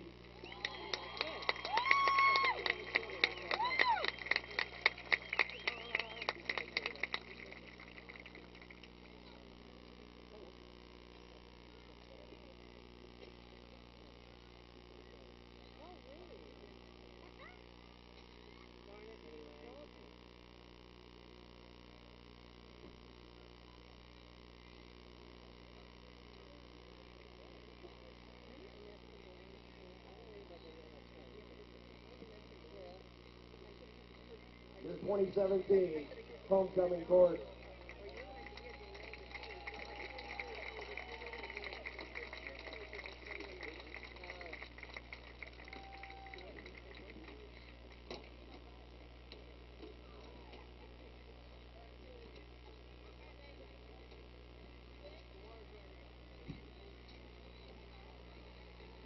I also want to report that there was a phone that was found here in the bleachers. So if you are missing your phone, please report up to the concession stand where they have it, and we will need to identify it.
right, folks, let's welcome both teams back to the field for an exciting second half of football.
Welcome back to the 2017 Francis Howell North homecoming football game between the Francis Howell North Knights and the Francis Howell Central Spartans.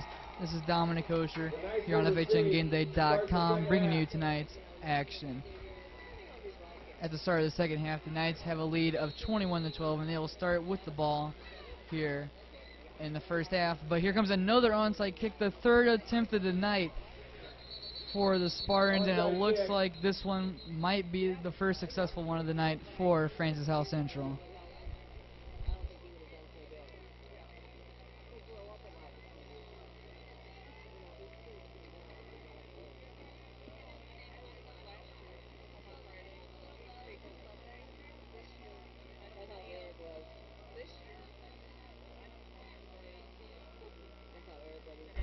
But it looks like the Central Spartans touched the ball a little bit too early there, which means it'll be the Knights' possession either way. So with 11 minutes and 59 seconds here at the start of the second half, the Knights will have the ball right around the 49-yard line of Francis Howell Central. Patrick Coaster along with Blake Wilson in the backfield for FHN, with Maurice Massey and Tron Woods to the right of the line of scrimmage. Coaster hands off to Blake Wilson. Wilson gets past one defender but stopped immediately afterwards, and he does not get a single yard there. And Sam Davis, the linebacker for Francis Howell Central, with the tackle, 2nd and 10 for FHN.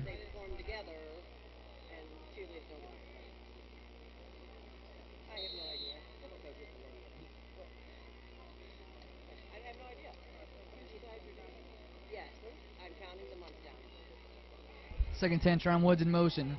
Motion on the sweep, he takes it out wide. He spins past one defender but can't get past the 50-yard line. He's stopped right around the 49-yard line of their own, which is a 2-yard loss for Tron Woods, and it'll be 3rd and 12 for the Knights.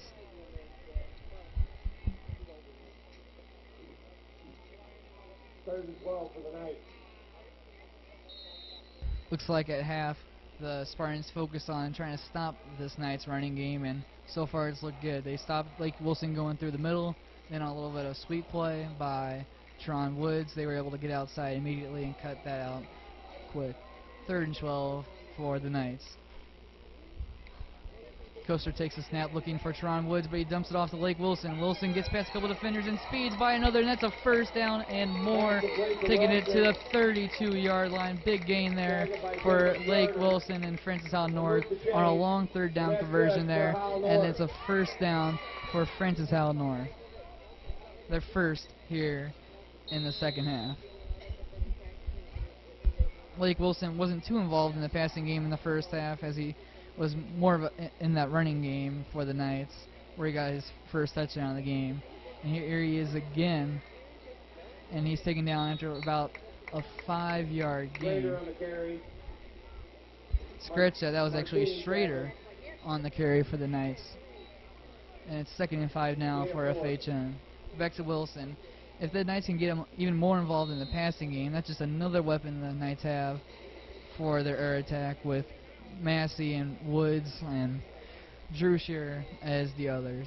Really balanced attack so far for the Knights. 2nd and 5. We'll see if they stay on the ground with Blake Wilson, or maybe Tron Woods is coming back. And a little bit of a mess-up play there for the Knights. Kester trying to look for the option, but Woods wasn't available, and neither was the running back, Blake Wilson. The Knights lose 2 yards, and it'll be 3rd and 7 now, with 9 minutes and 30 seconds remaining here in the 3rd quarter. 3rd and 9 for the Knights.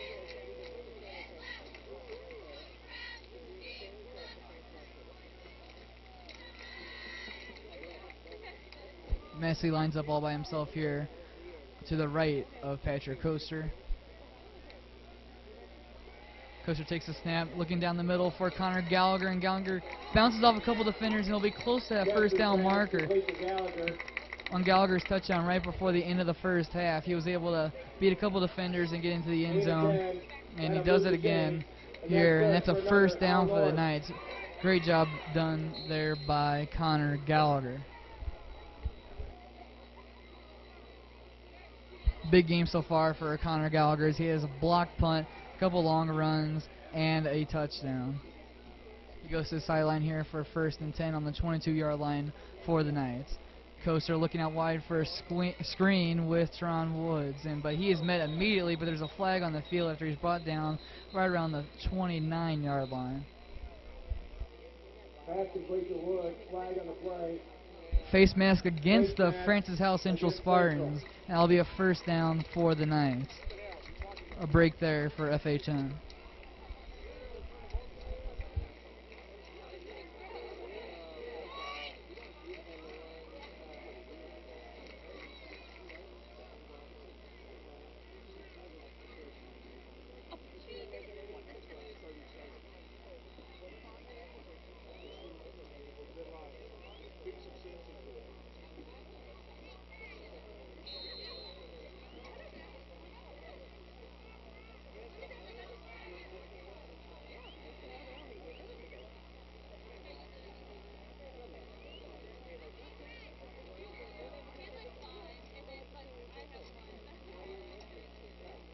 On 1st down, looks like a deep ball for Maurice Massey, and he gets up and he makes the catch. Another spectacular play by Maurice Massey, and he has his 2nd touchdown of the night for FHN.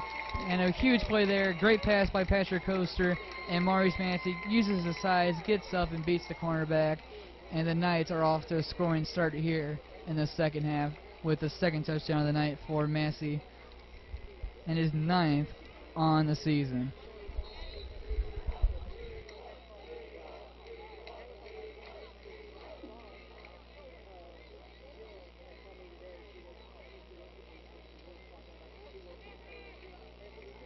Anton Cullen's kick is up and good for the Knights, and is now at 28-12 for Francis Howell North.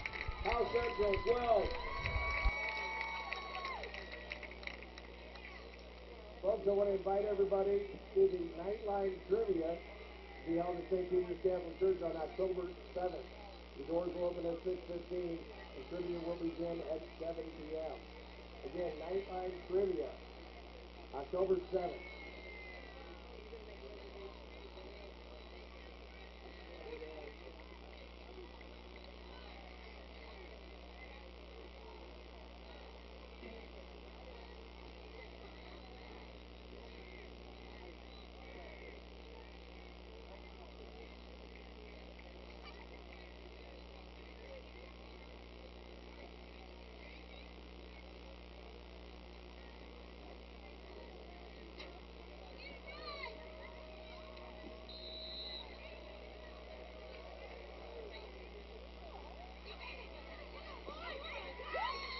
Short kick by Collins, recovered quickly by the Spartans right around the 45-yard line. They'll have good field position here to start their 2nd half of possessions.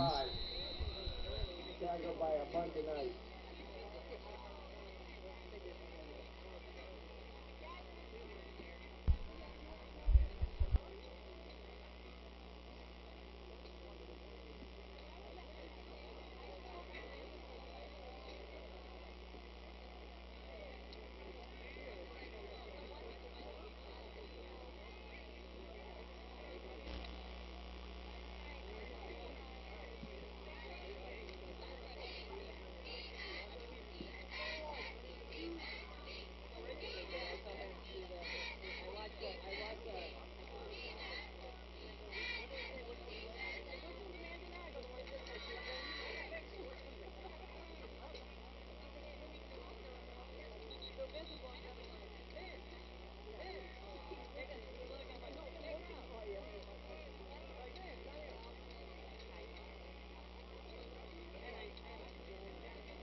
Pulowski trying to run out wide, and he gets hit heavily right around the line of scrimmage. He's brought down by the Knights defender. Looks like it's going to be a no gain and 2nd and 10 for the Spartans. One of the key performers in the 1st half for the Knights was number 17, Joshua Simmons, who was all over the quarterback for Spartans with 4 sacks. If he can continue putting pressure like that on the Spartans quarterback, then it's going to be a long night for number 4, Pawlowski. 2nd and 10. Wide snap, and he hands it off to Keon Waters. Waters tries to get outside and takes it right around the FHN logo and carried back after about a gain of 5 yards, and it'll be 3rd and 5 for Francis Howell Central with 7 minutes and 15 seconds now remaining here in the 3rd quarter.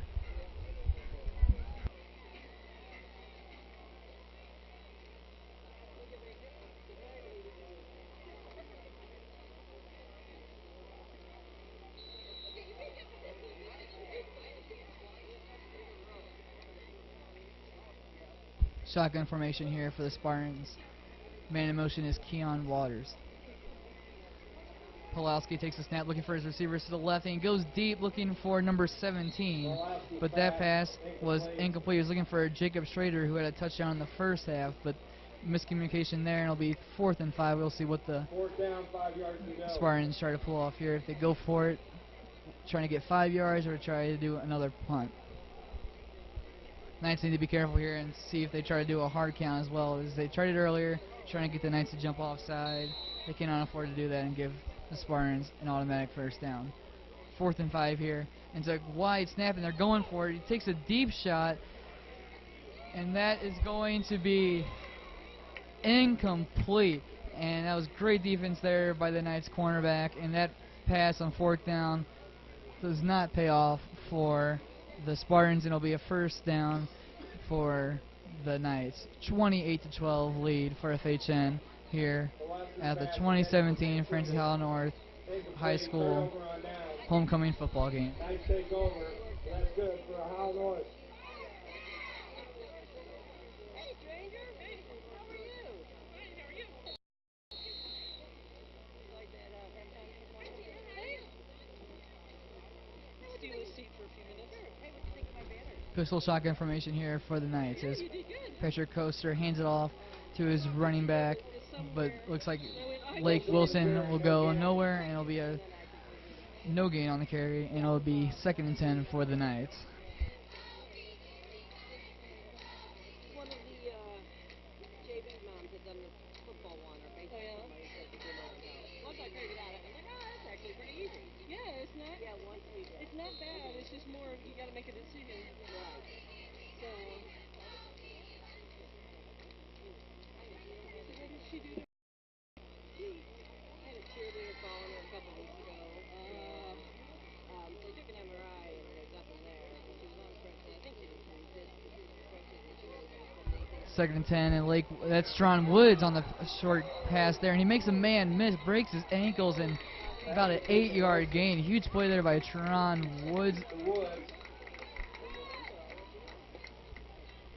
Gain of 8. 8-yard gain. It'll be a 3rd and short here coming up for Francis Howell North. Cole Pryor on the tackle.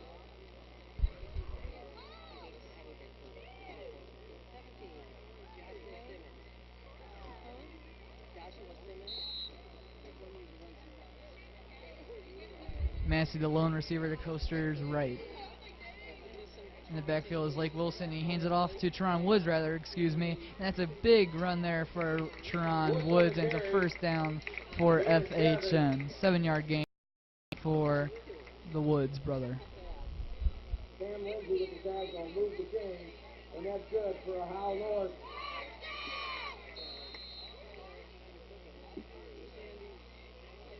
Sandy's daughter goes on the other taking pictures. Oh, I see them for the newspaper. Teron Woods remains in the backfield here for the Knights as Patrick Coaster wastes the snap. He takes it, fumbles it a little bit, but holds on to the ball and looking for Teron Woods out wide, but that pass falls incomplete. Lucky there for the Knights that didn't turn into a fumble or anything worse than that. 2nd and 10 for the Knights with 4 minutes and 46 seconds remaining here in the 3rd quarter.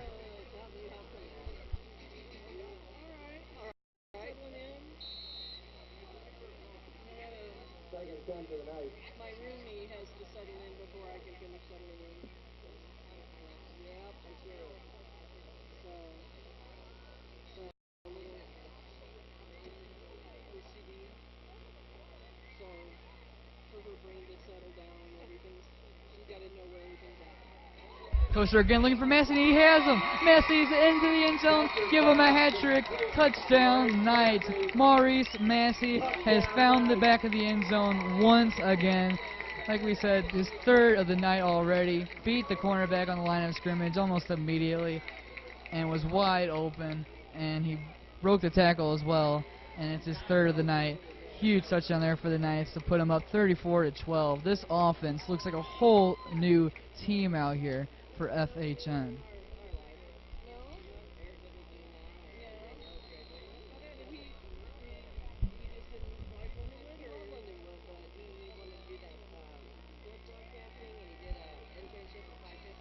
And the point after from Colon is good and is 35-12 for FHN over Francis Howell Central with 4 minutes and 40 seconds remaining here in the third quarter.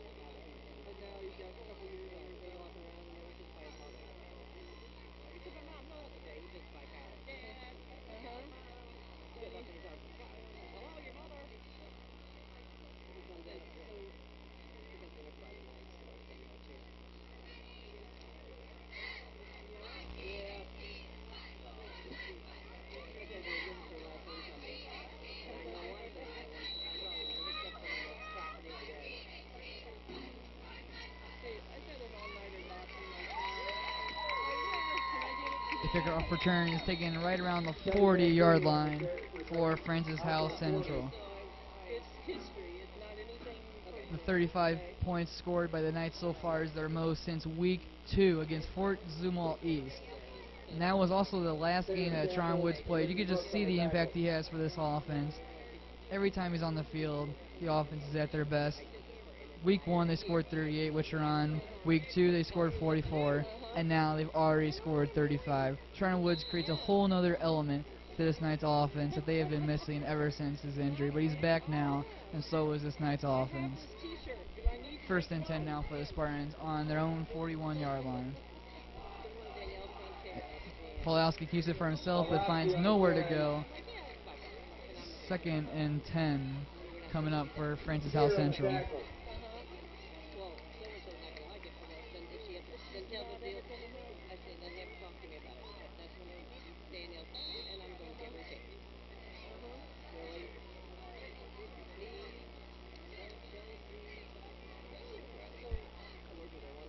On second and 10, Pulowski hands it off to his running back, and it's a fumble, and it looks like after a couple of heavy hits, the Knights have recovered the fumble, and the defense has forced another turnover on the night. And it's a huge one, as the Knights will take the possession right around the 45-yard line.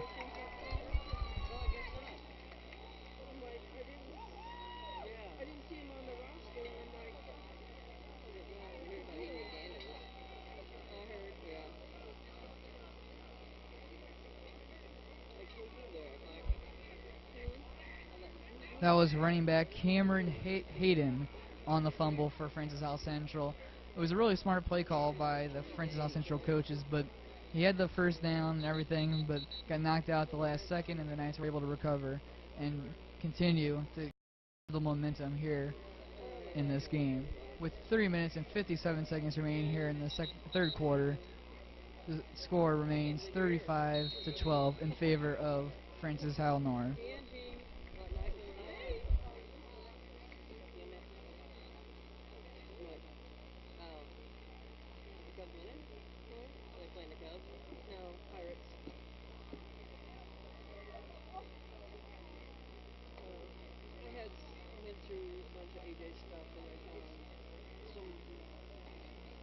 Basically not used football cleats. Oh, really? And some other, stuff that still had life in it. And, deep ball intended for Maurice Massey falls incomplete. Coaster has been going for that deep ball all night with Maurice Massey, and most of the time it's been working, but this time it was a little bit underthrown, and the fall is incomplete. Second and 10 now for the Knights. And somebody can use some of it. Even if you use the vinyl on the other side to make something. And so I brought some of that, and then I found the Second and 10. box, and I was like, ooh. And the pass falls incomplete. Looks like that was intended for. So, Catches pass intended for Wilson incomplete. Excuse me, Lake Wilson was the intended receiver, but that falls incomplete. Third and 10 now for the Knights. okay, well, the cheer band will do that. Okay. I'll be hanging out and taking those down, and we got some other things over there. Okay. Yeah, so, you know where I'll be hanging. You know where I'll be hanging, so yeah, go get the bags, I'll bring it, and I'll bring it to the next meeting. Well, it's kind of big, so I don't want to, you can just put it in your car. Oh, okay. Okay, the truck's like right out the concession stand. Catches pass complete to Wood. So, yeah. Lost the 10, fourth down. On third and 10, Coaster was looking for Tron Woods out of the backfield, but Woods found nowhere to run, and he was stopped immediately. And now on fourth and 19, Evan Gallagher will be back to punt for FHN. And once again, well, it looks like the Spartans are finally sending someone back to return. It's kind of a miracle, and it's Keon Waters back to return for Francis Howell Central. He wasn't getting where he wanted to go, so he figured he would figured out that maybe it should get him there. Gallagher's punt is high, but not very far, and that will go right around the 49-yard line of Francis Howell Central. He'll be very upset. Out at the 49 of Central. That's where they will start things off. Yeah, I'm at, text me. Maybe we can, I could steal Eric and he can. Yeah, oh, I'm sure be more than happy to do that than to take the, hurdle thing. We're doing surgery on his shoulder like in July. Oh, yeah. And you ever see that episode of Simpsons when he has narcolepsy? Yeah, he has on the Simpsons, they had this episode where he had narcolepsy, so the doctor's like, oh, don't worry about it, and so, Bart would say, Dad, can you help me with my homework? Narcolepsy. And he said, what can you do narcolepsy? So every time they say Richard, he was narcoleptic. I said, no, I didn't have narcolepsy. But you hear, surgery, but he still have a right arm.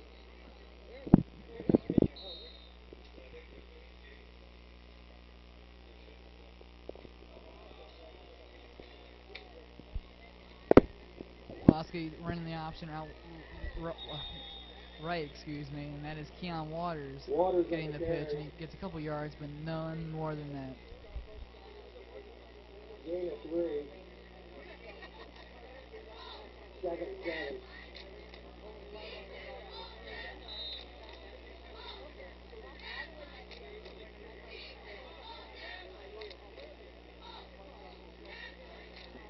Shotgun information here for the Spartans. Here on second and 7, man motion here is Dennis Schrader. Fakes the handoff, and Pulaski tries to keep it himself, but once again, that defensive line for Howell North is not broken. They stay strong, and they stop the quarterback almost immediately into third and 7 now for Francis Howell Central.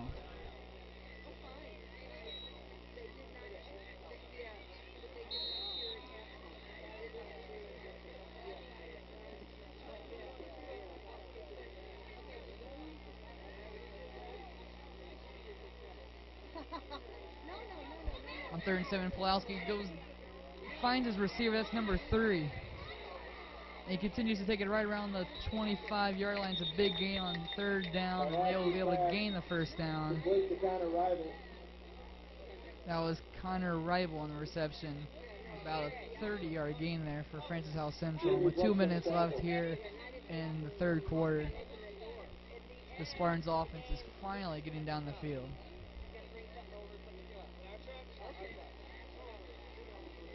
Take that back. An ineligible receiver down the field for Francis Howell Central. Push the offense all the way back. And when you finally think the Spartans offense is getting something going against this nice defense, it comes all the way back. It'll be third and long now for Francis Howell Central.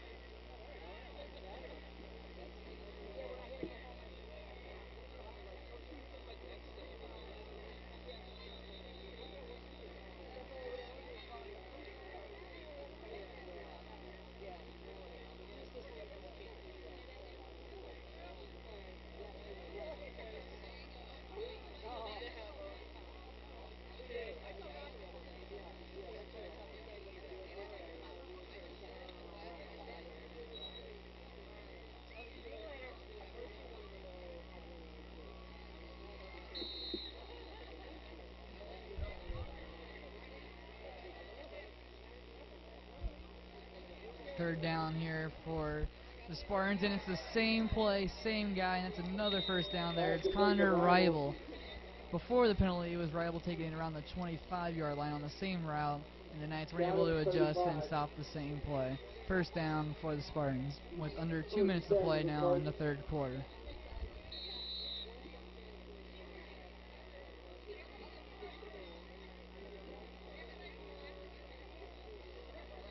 Waters in the backfield for the Spartans, and it's a quick pass out wide to the receiver, and there he goes, and close to a first down. But looks like if he would have kept going forward, he would have had the first down, but he went back a little bit to try to gain extra yards, and instead he lost yardage. And it'll be second down and short for Francis Howell Central.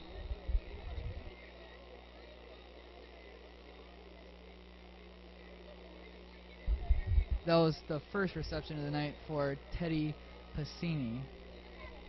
On 2nd and 4, Pulowski looks out wide for Pacini again, and there he is open trying to make a move, and he gets past the first down marker and gain about an extra yard afterwards. 1st and 10 now for the Spartans, with just under a minute now remaining here in the third quarter.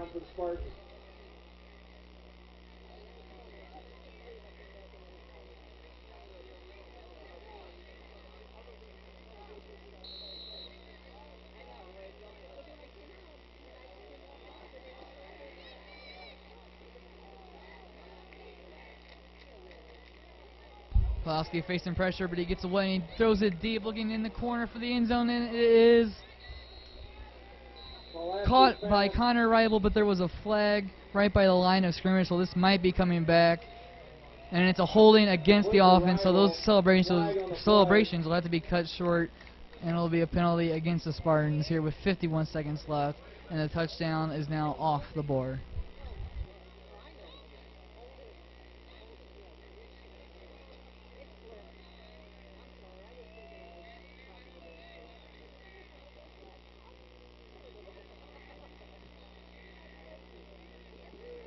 Holding against the Spartans.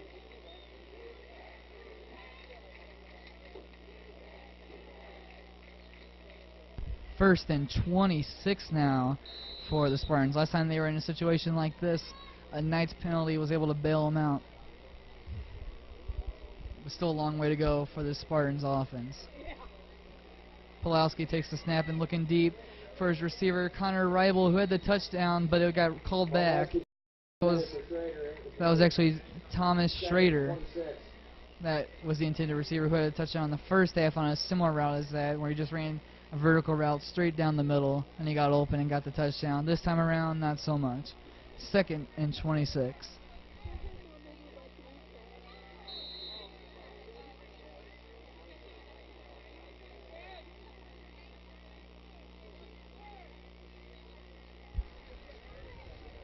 Second 26, Pulowski throws it behind Connor Rival, and it's 3rd and 26 now for Central.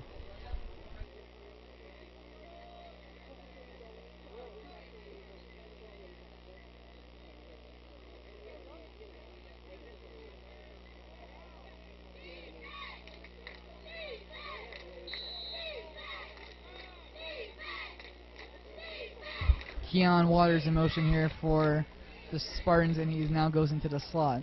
Pistol formation here with Pulowski waiting the snap with Keon Waters in the backfield with Art. And the pass goes out wide, and that is incomplete, but looked like an lineman out there who was probably just trying to block, but the quarterback threw it to him nonetheless. 4th and 26 with 38 seconds now remaining here in the third quarter.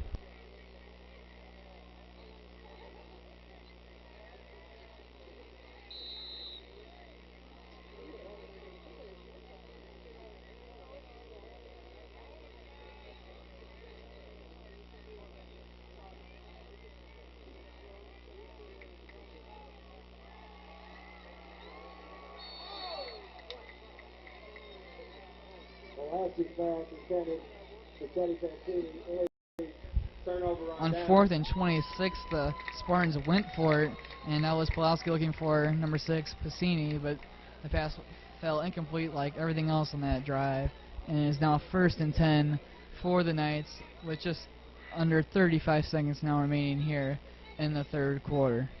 We'll see if the Knights start running the ball a little bit more, try to run the clock out with Teron Woods in the backfield as well as Lake Wilson. Or maybe they try to continue putting the pressure on the Spartans through the air with Maurice Massey and the other wide receivers, as Patrick Coaster has had a really strong performance tonight for Francis Howell North. 1st and 10 on their own 38-yard line.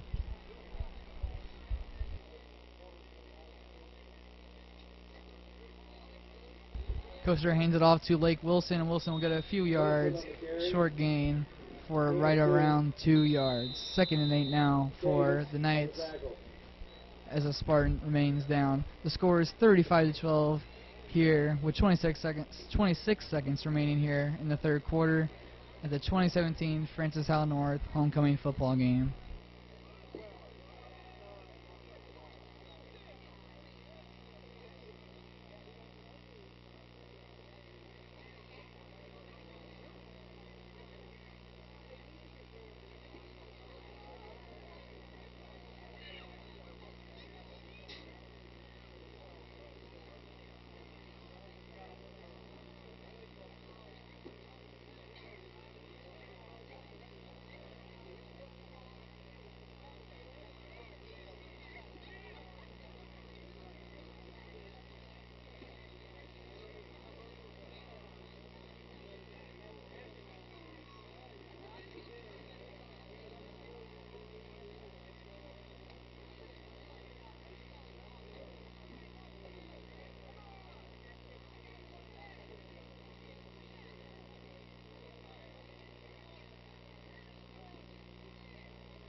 The Spartans lineman is able to walk off on his own power, and it's a 1st and 10 for the Knights once play resumes.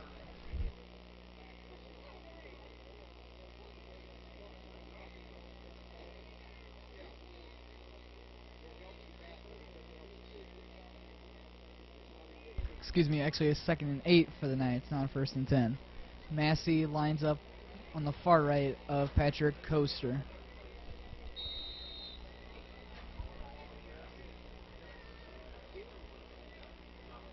And Coaster about to take the snap, but it looks like on the hard count he was able to get some Spartans to jump offside, and that's exactly what happened. It'll be a 5-yard penalty, and it'll be a 2nd and 3 now for the Knights.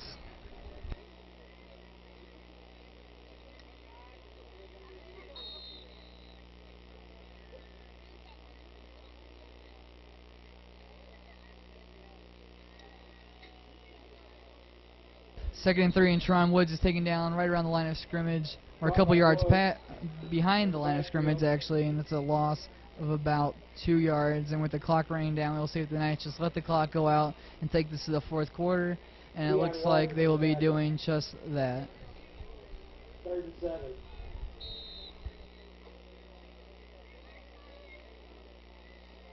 And at the end of the third quarter of the 2017 Francis Howell North homecoming football game, the Knights have a commanding lead of 35-12 over the rivals Francis Howell Central Spartans. Once again, this is Dominic Kosher here on FHNgameday.com, bringing you tonight's action.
third down now for the Knights, but it looks like a flag is on the play. Looks like a false start against the Knights.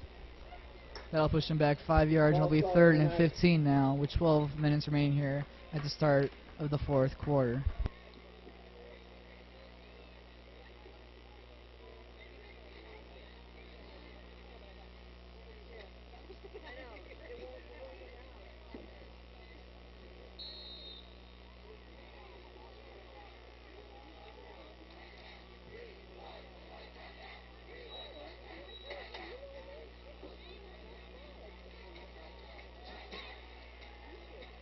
Along that pass is intercepted by Sam Davis, and Sam Davis will be taking that almost all the way back to the house. We'll see, and Teron Woodley has a big hit on him, but it's too late. It's a pick 6 for Sam Davis, a touchdown for the Spartans. The Spartans have been unable to make any really big plays tonight on defense, but it changes here with a pick 6 by Sam Davis. He's been their leading tackler all season and all tonight. But here he gets back in coverage and gets a pick for the Spartans.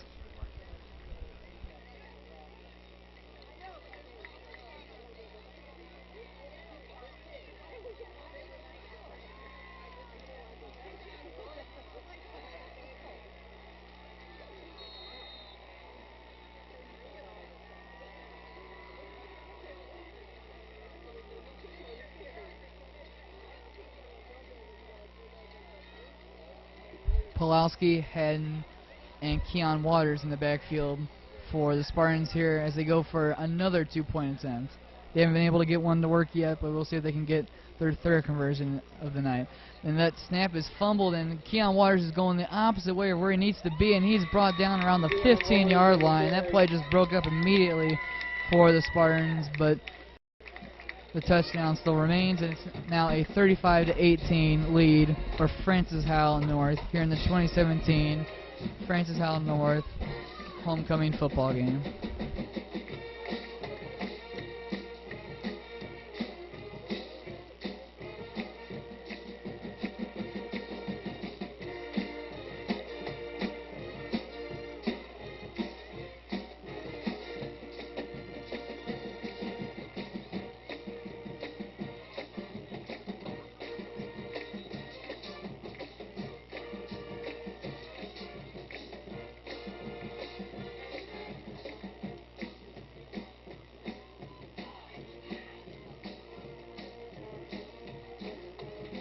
For almost every single kickoff tonight, the Spartans have attempted an onside kick, so the Knights are ready for it here if they try it again.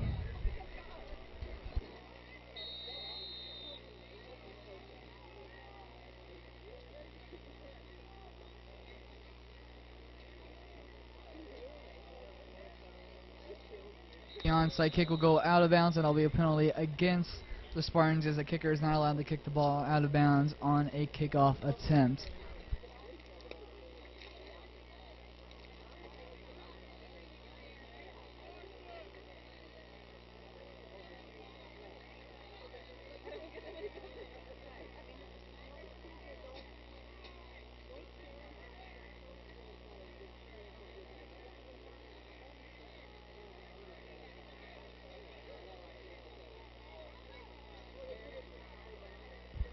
Looks like the refs will be making the Spartans re-kick it as that went out of bounds, and now they are pushed back to kick it at the 40-yard line.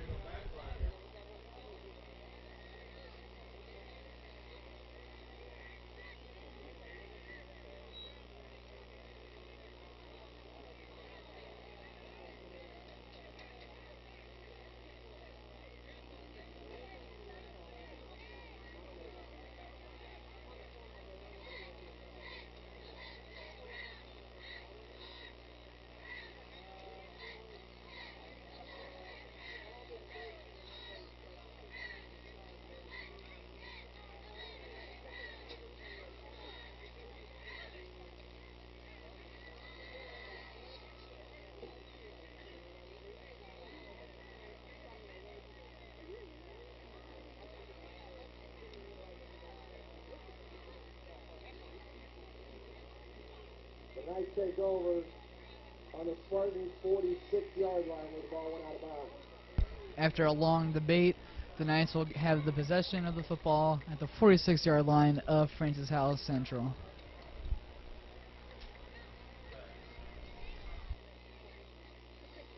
Maurice Massey in at quarterback for the Knights.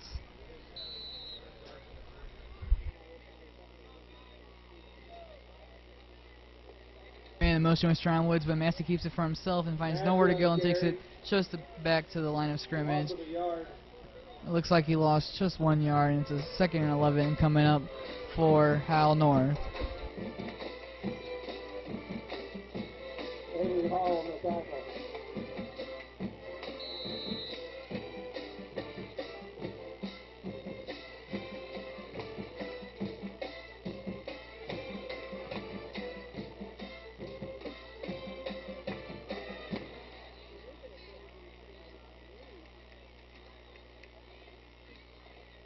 Coaster back in at quarterback for the Knights. Here on a 2nd and 11 attempt here with 11 minutes and 6 seconds remaining here in the 4th quarter. And Coaster looking deep for Maurice Massey. Did he catch that? And it looks like he did. He has completed yet another deep pass, and Maurice Massey, with a beautiful throw there by Coaster, takes advantage of the defense and has another big play tonight. Another huge night here for Maurice Massey. He has 3 touchdowns and over 100 receiving yards on the night. You've come to expect this from Massey night in and night out, and Coaster has had his confidence in his number 1 receiver and continues to go after him on deep balls or even on short 3rd downs, and it's worked all night. So huge performance by Maurice Massey here at the homecoming game, as the Knights have a 35-18 lead here with 10 minutes and 56 seconds left in the 4th quarter.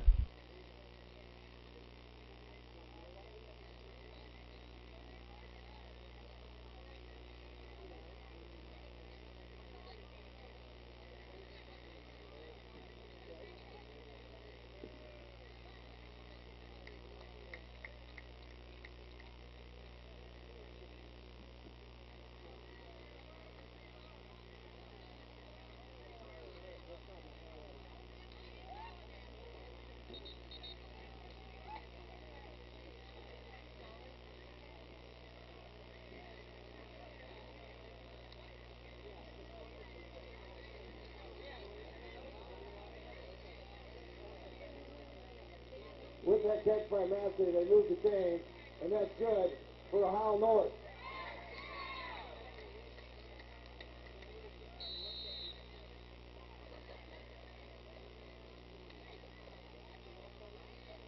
After the big game by Maurice Massey, the Knights will start the possession here. 1st and 10 on the 20-yard line inside the Francis Howell Central red zone. Tron Woods in motion, but the handoff goes to Blake Wilson. That gets a few yards, and it'll be 2nd and 9 for the Knights. Official timeout. Official timeout called here with 10 minutes and 46 seconds remaining here in the 4th quarter, as the Knights lead 35-18. Once again, this is Dominic Coaster bringing you tonight's action here on FHNgameday.com and FHNtoday.com/live.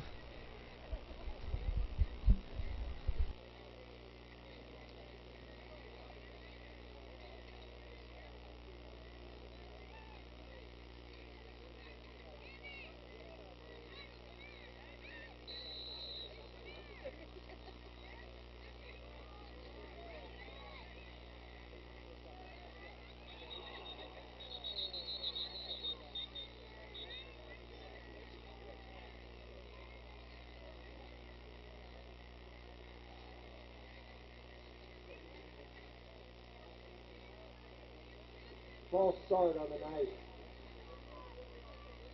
False start against the Knights, and I'll push him back 5 yards. It'll be a 2nd and 14 now for FHN.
Second and long coming up for the Francis Howell North Knights.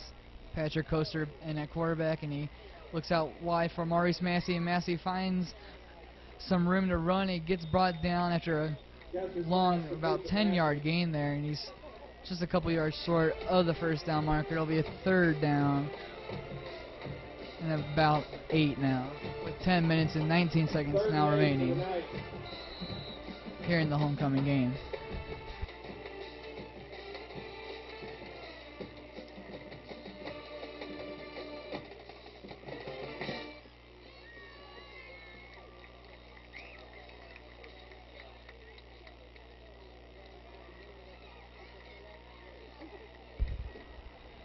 Massey alone to the right of Patrick Coaster and Lake Wilson in the backfield, but it looks like there will be a timeout called by Coaster with 9 minutes and 50 seconds remaining here, as the Knights will rethink this 3rd and 8 opportunity.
Connor Gallagher, Teron Woods, and Ronald Woods to the left of Coaster, and alone to the right once again is Maurice Massey.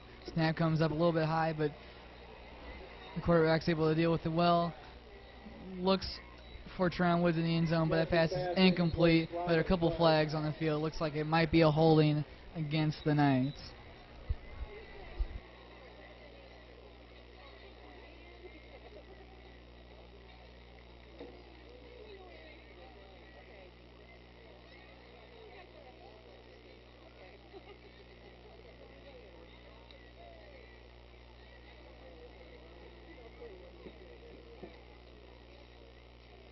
Holding on the Knights.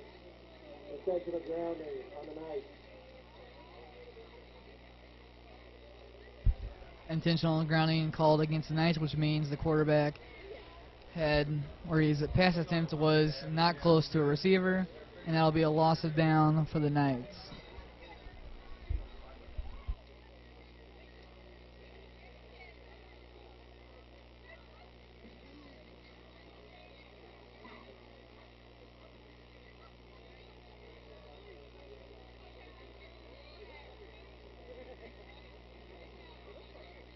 Holding penalty declined. Intentional grounding accepted. Loss of down, so it's 4th down. 4th and 17 for the Knights coming up.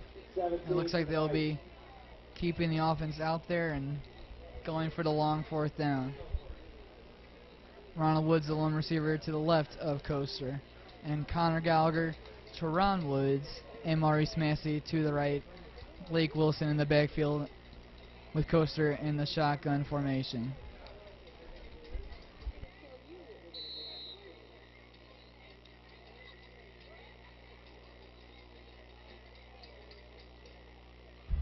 Let's see if the Knights try to do a screen with Teron Woods maybe. They tried it with this formation earlier. They do not. And here's Ronald Woods. He puts a move on the defender. He's wide open, and it goes straight through his arms. He put a fantastic move against the cornerback on the line of scrimmage and got wide open, but it went straight through his arms, and it was incomplete on 4th and 17. The Spartans will regain possession right around the 30-yard line. Huge play missed by the Knights.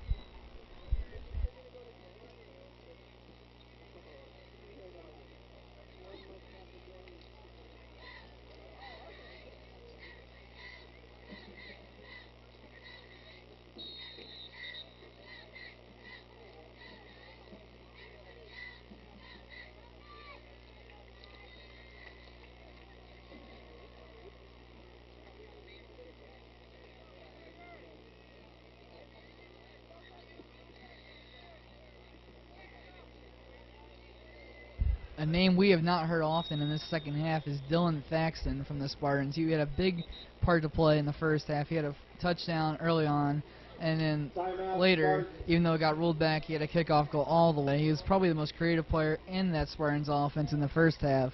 However, in the second half, you haven't heard him once. We'll see if the Spartans try to get him the ball a bit more. And with a timeout call, with 9 minutes and 32 seconds left, the Knights have a 35-18 lead here in the 2017 Francis Howell North homecoming football game.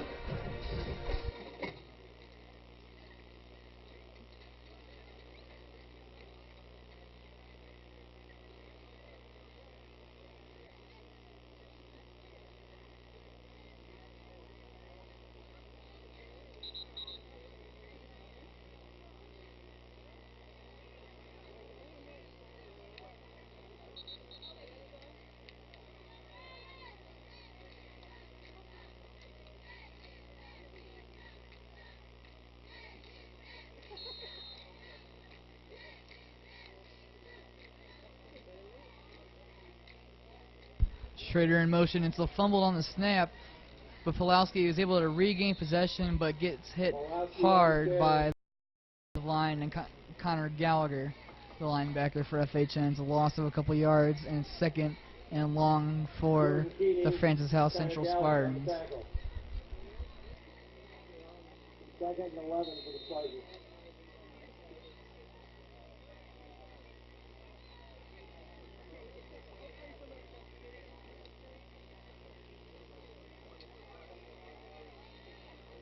On second down, it's a heavy hit there, and he continues to go.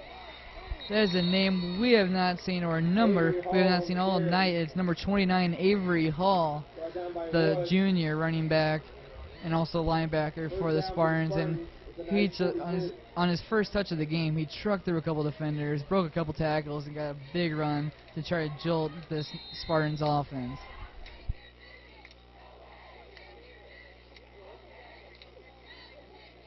They give it back to him right here, and he gets another large portion of yards. And he's short of that first down marker, but not after a gain of right around 8 yards.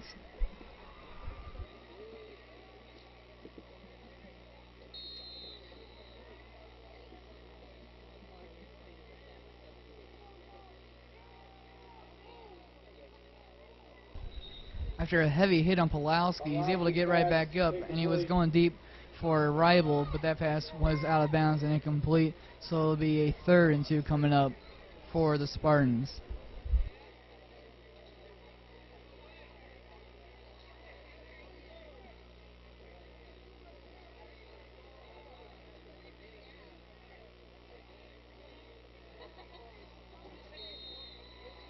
Third and short coming up for the Spartans. Pulowski hands it off to Hall, and Hall is able to get the first down, probably another yard after that. First down for the Spartans.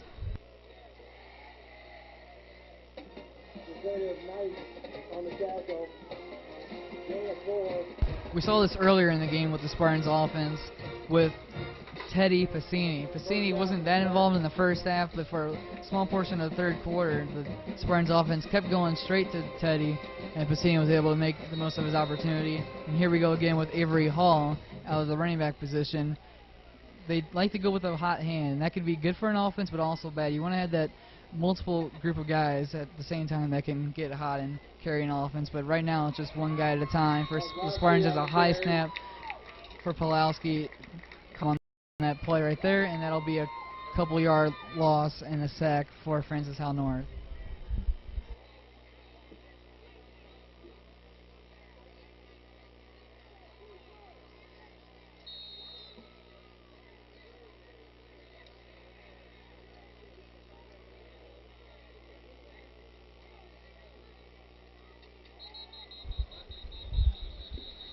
Flag right before the snap.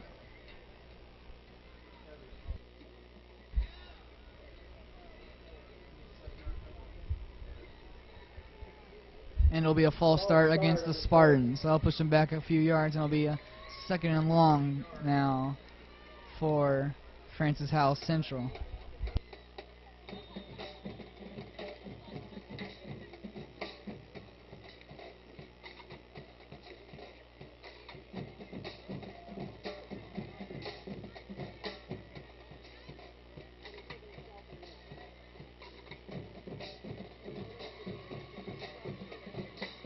Looks like we have a stoppage of play here with 7 minutes and 28 seconds left here in the homecoming game, and the Knights have a lead of 35-18 over the Francis Howell Central Spartans.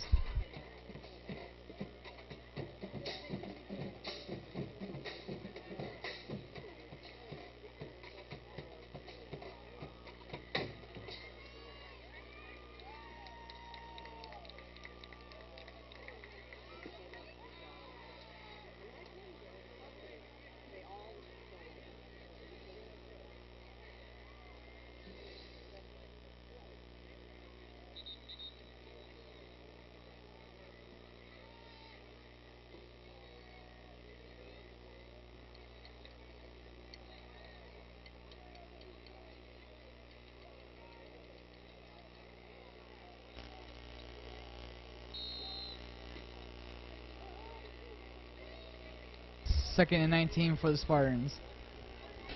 And Pulowski hands it to his running back, but nowhere to go.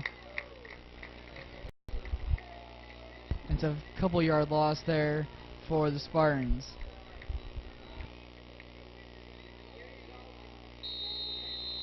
Keon Waters on the carry.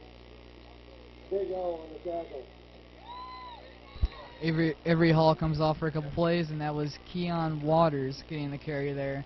And Big O Daniel Ostrowski getting the tackle. 3rd and 23 now coming up for the visitors.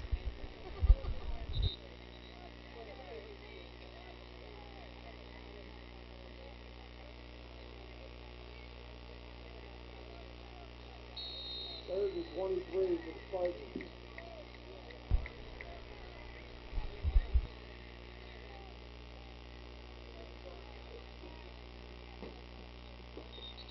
On 3rd and 23, the hard count works again in favor of Francis Howell Central, and a couple Knights jumped offside, and the 3rd down situation will look a little bit better for the Spartans.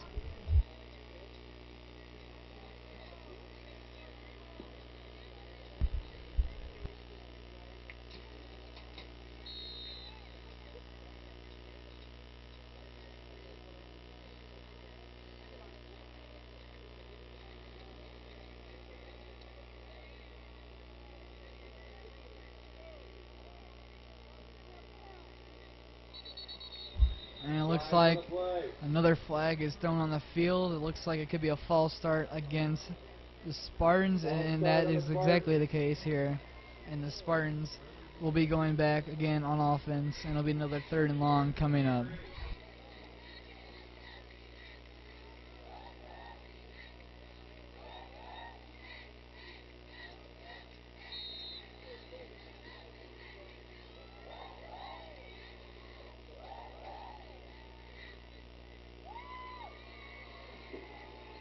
Third and 24, Avery Hall comes out wide, and he took his eyes off the ball, and he gets hit heavily hard there by, looks like Ronald Woods, and the pass goes incomplete, and it's a 4th and 24 coming up now for the Spartans. A bit of a iffy play call there by the Spartans, as they weren't able to take a deep shot, and if you're trying to throw it short to your running back out of the backfield on a 3rd and long, unless you have blockers in front, more often than not, it's not going to work, and it didn't work there.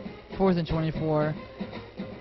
We'll see what the Spartans come up with as they call a timeout with 6 minutes, 54 seconds remaining here in the homecoming game.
Fourth and 24 here for the Knights, or for the Spartans rather, excuse me. Pulaski gets back to throw, looking for number 3, but Ronald Woods is there, and he makes the interception. Ronald Woods on 4th down. He's able to bring down that ball and get his first interception of tonight's game. But there's a flag right around the 39-yard line, so hold on for just a second.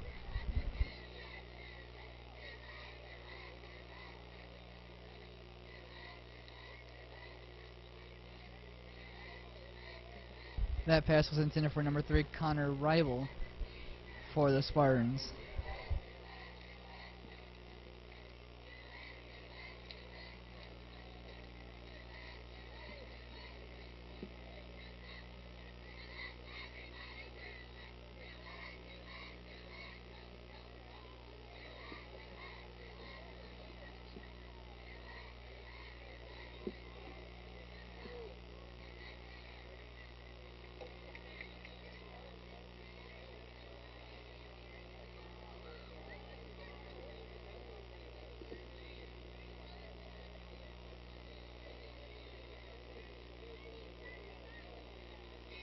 It's a flag against the Francis Howell North Knights, now pushing back a few yards, and it'll be 1st and 10 on their own 11-yard line.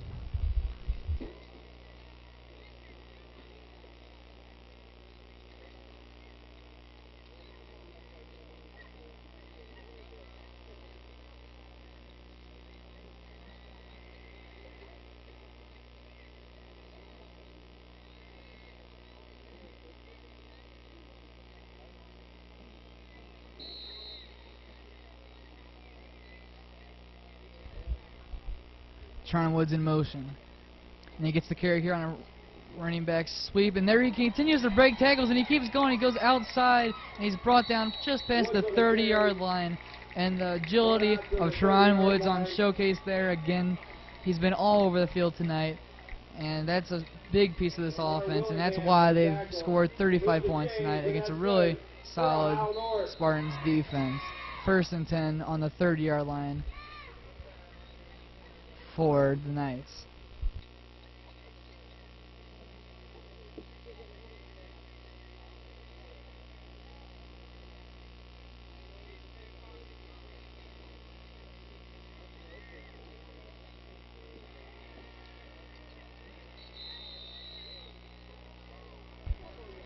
Brought down hard was Lake Wilson. He loses a few yards there. It'll be about 2nd and 11 for the Knights.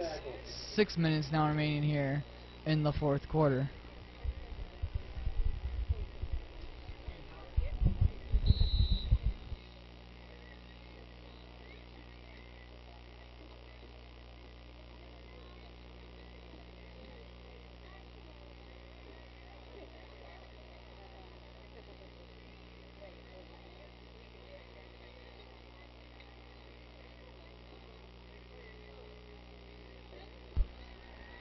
Coaster takes a snap and looking for Maurice Massey out wide on the screen pass, but that goes just over the head of Maurice Massey. That's incomplete.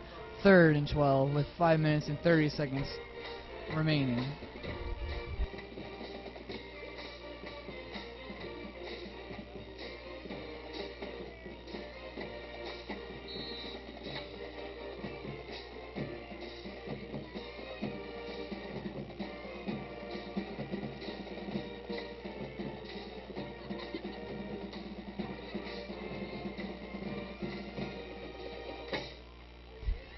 Massey alone to the left of Coaster. It looks like they took a man off of him. He's uncovered right now. Let's see if they can take advantage.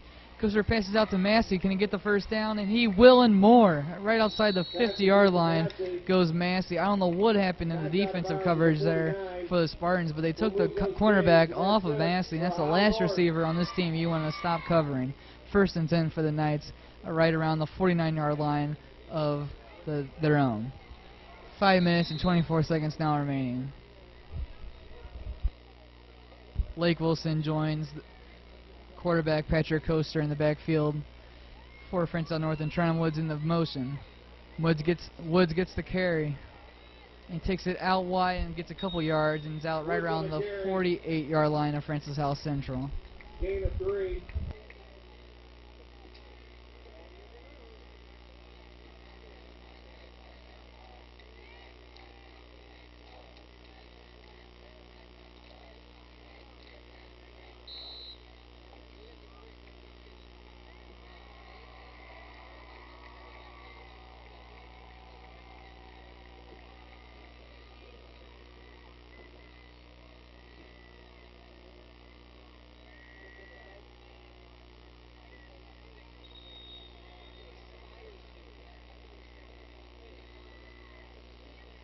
Justice Bass completes the shear.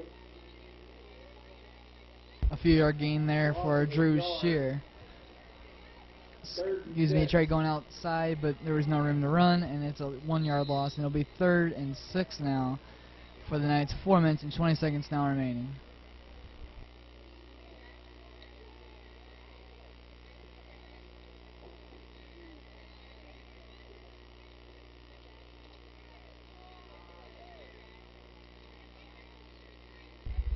Massey and Teron Woods to the left of Coaster and Lake Wilson.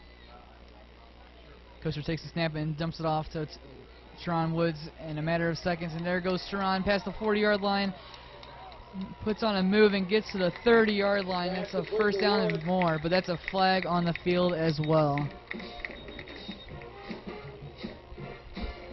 Flag on the play.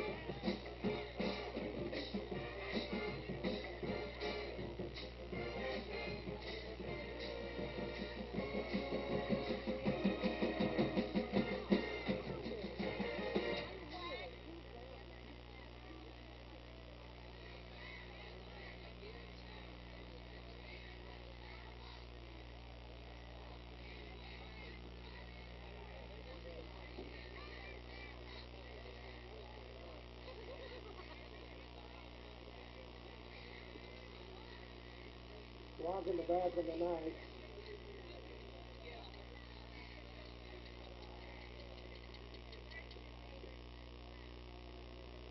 An illegal block in the back pushes the Knights off its back 3 yards, and it'll be 3rd and 3 now with 3 minutes and 45 seconds now remaining. And it looks like the Spartans jumped offside once again. That'll be an automatic first down for the Knights.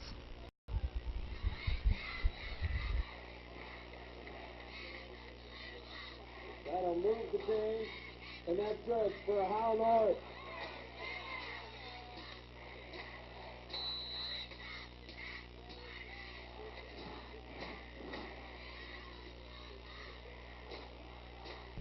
First and 10 for the Knights on their own the Spartans 39-yard line with 3 minutes and 25 seconds now remaining. Lake Wilson in the backfield along with Coaster. Wilson gets the carry, beats one man, and gets a few extra yards after contact, and it's about 3-yard gain for Francis Howell North. Gain of 3.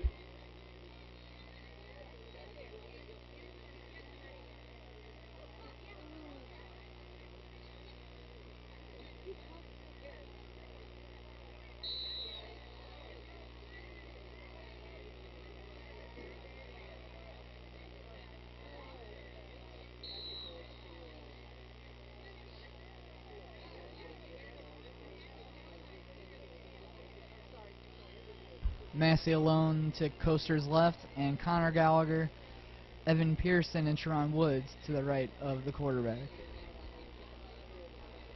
On 2nd and 7, Coaster looking deep for Maurice Massey. He's got a step on his man. It's off the fingertips of the Knights' #1 receiver, but that's incomplete. It'll be 3rd and 7. Once again, Massey beats his defender, but that pass was just a little bit overthrown. A rare overthrown pass by Patrick Coaster.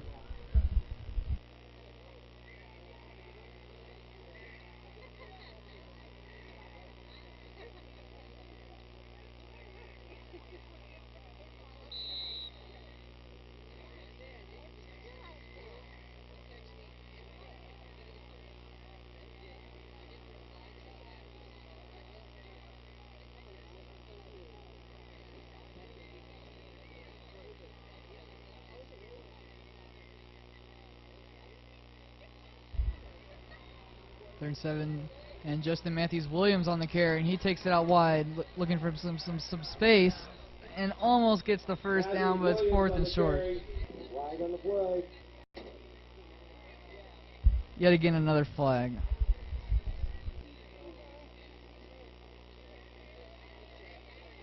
Face mask on the Spartans.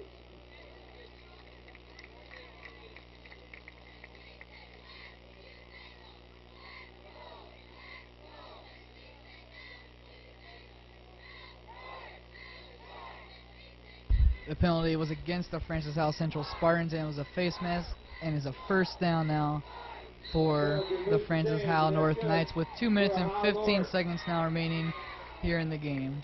The Knights still have a 35-18 lead over the Central Spartans. Massey and Justin Matthews-Williams to the left of the quarterback. High snap, a Coaster gives it to his running back, and nowhere to run there. It's just about no gain there for Lake Wilson. 2nd and 10. Just under 1 minute and 45 seconds now remaining.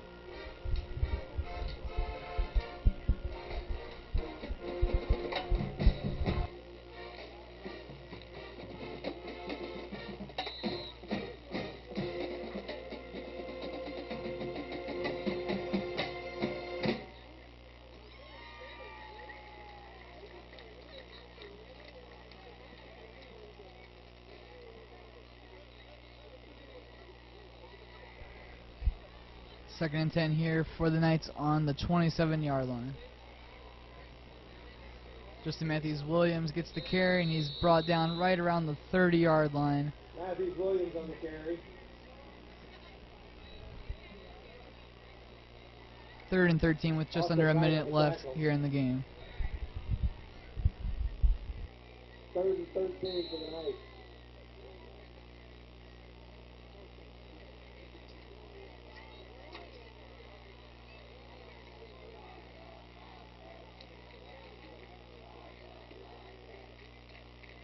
And the Knights can just take a knee here to run out the rest of the clock.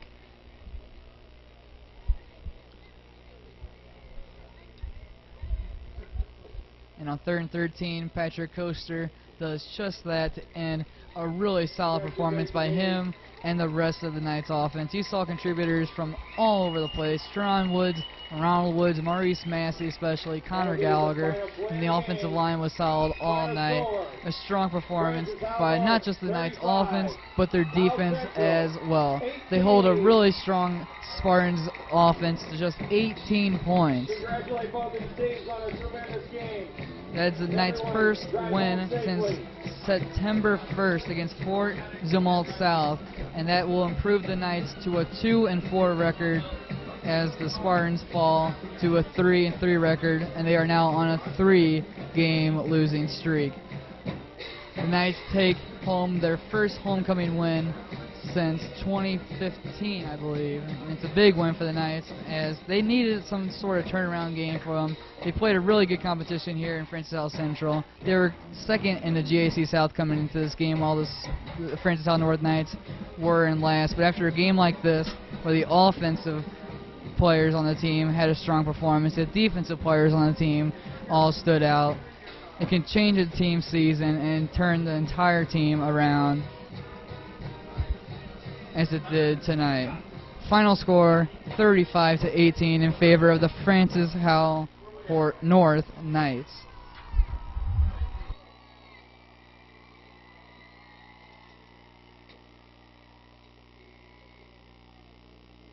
Once again, this was Dominic Coaster along with Paige Westerman, Maddie Chanel, and on the camera, Tyler Rogers and Carson Ramirez, bringing you tonight's 2017 Francis Howell North homecoming football game, as the Knights took home the win 35-18.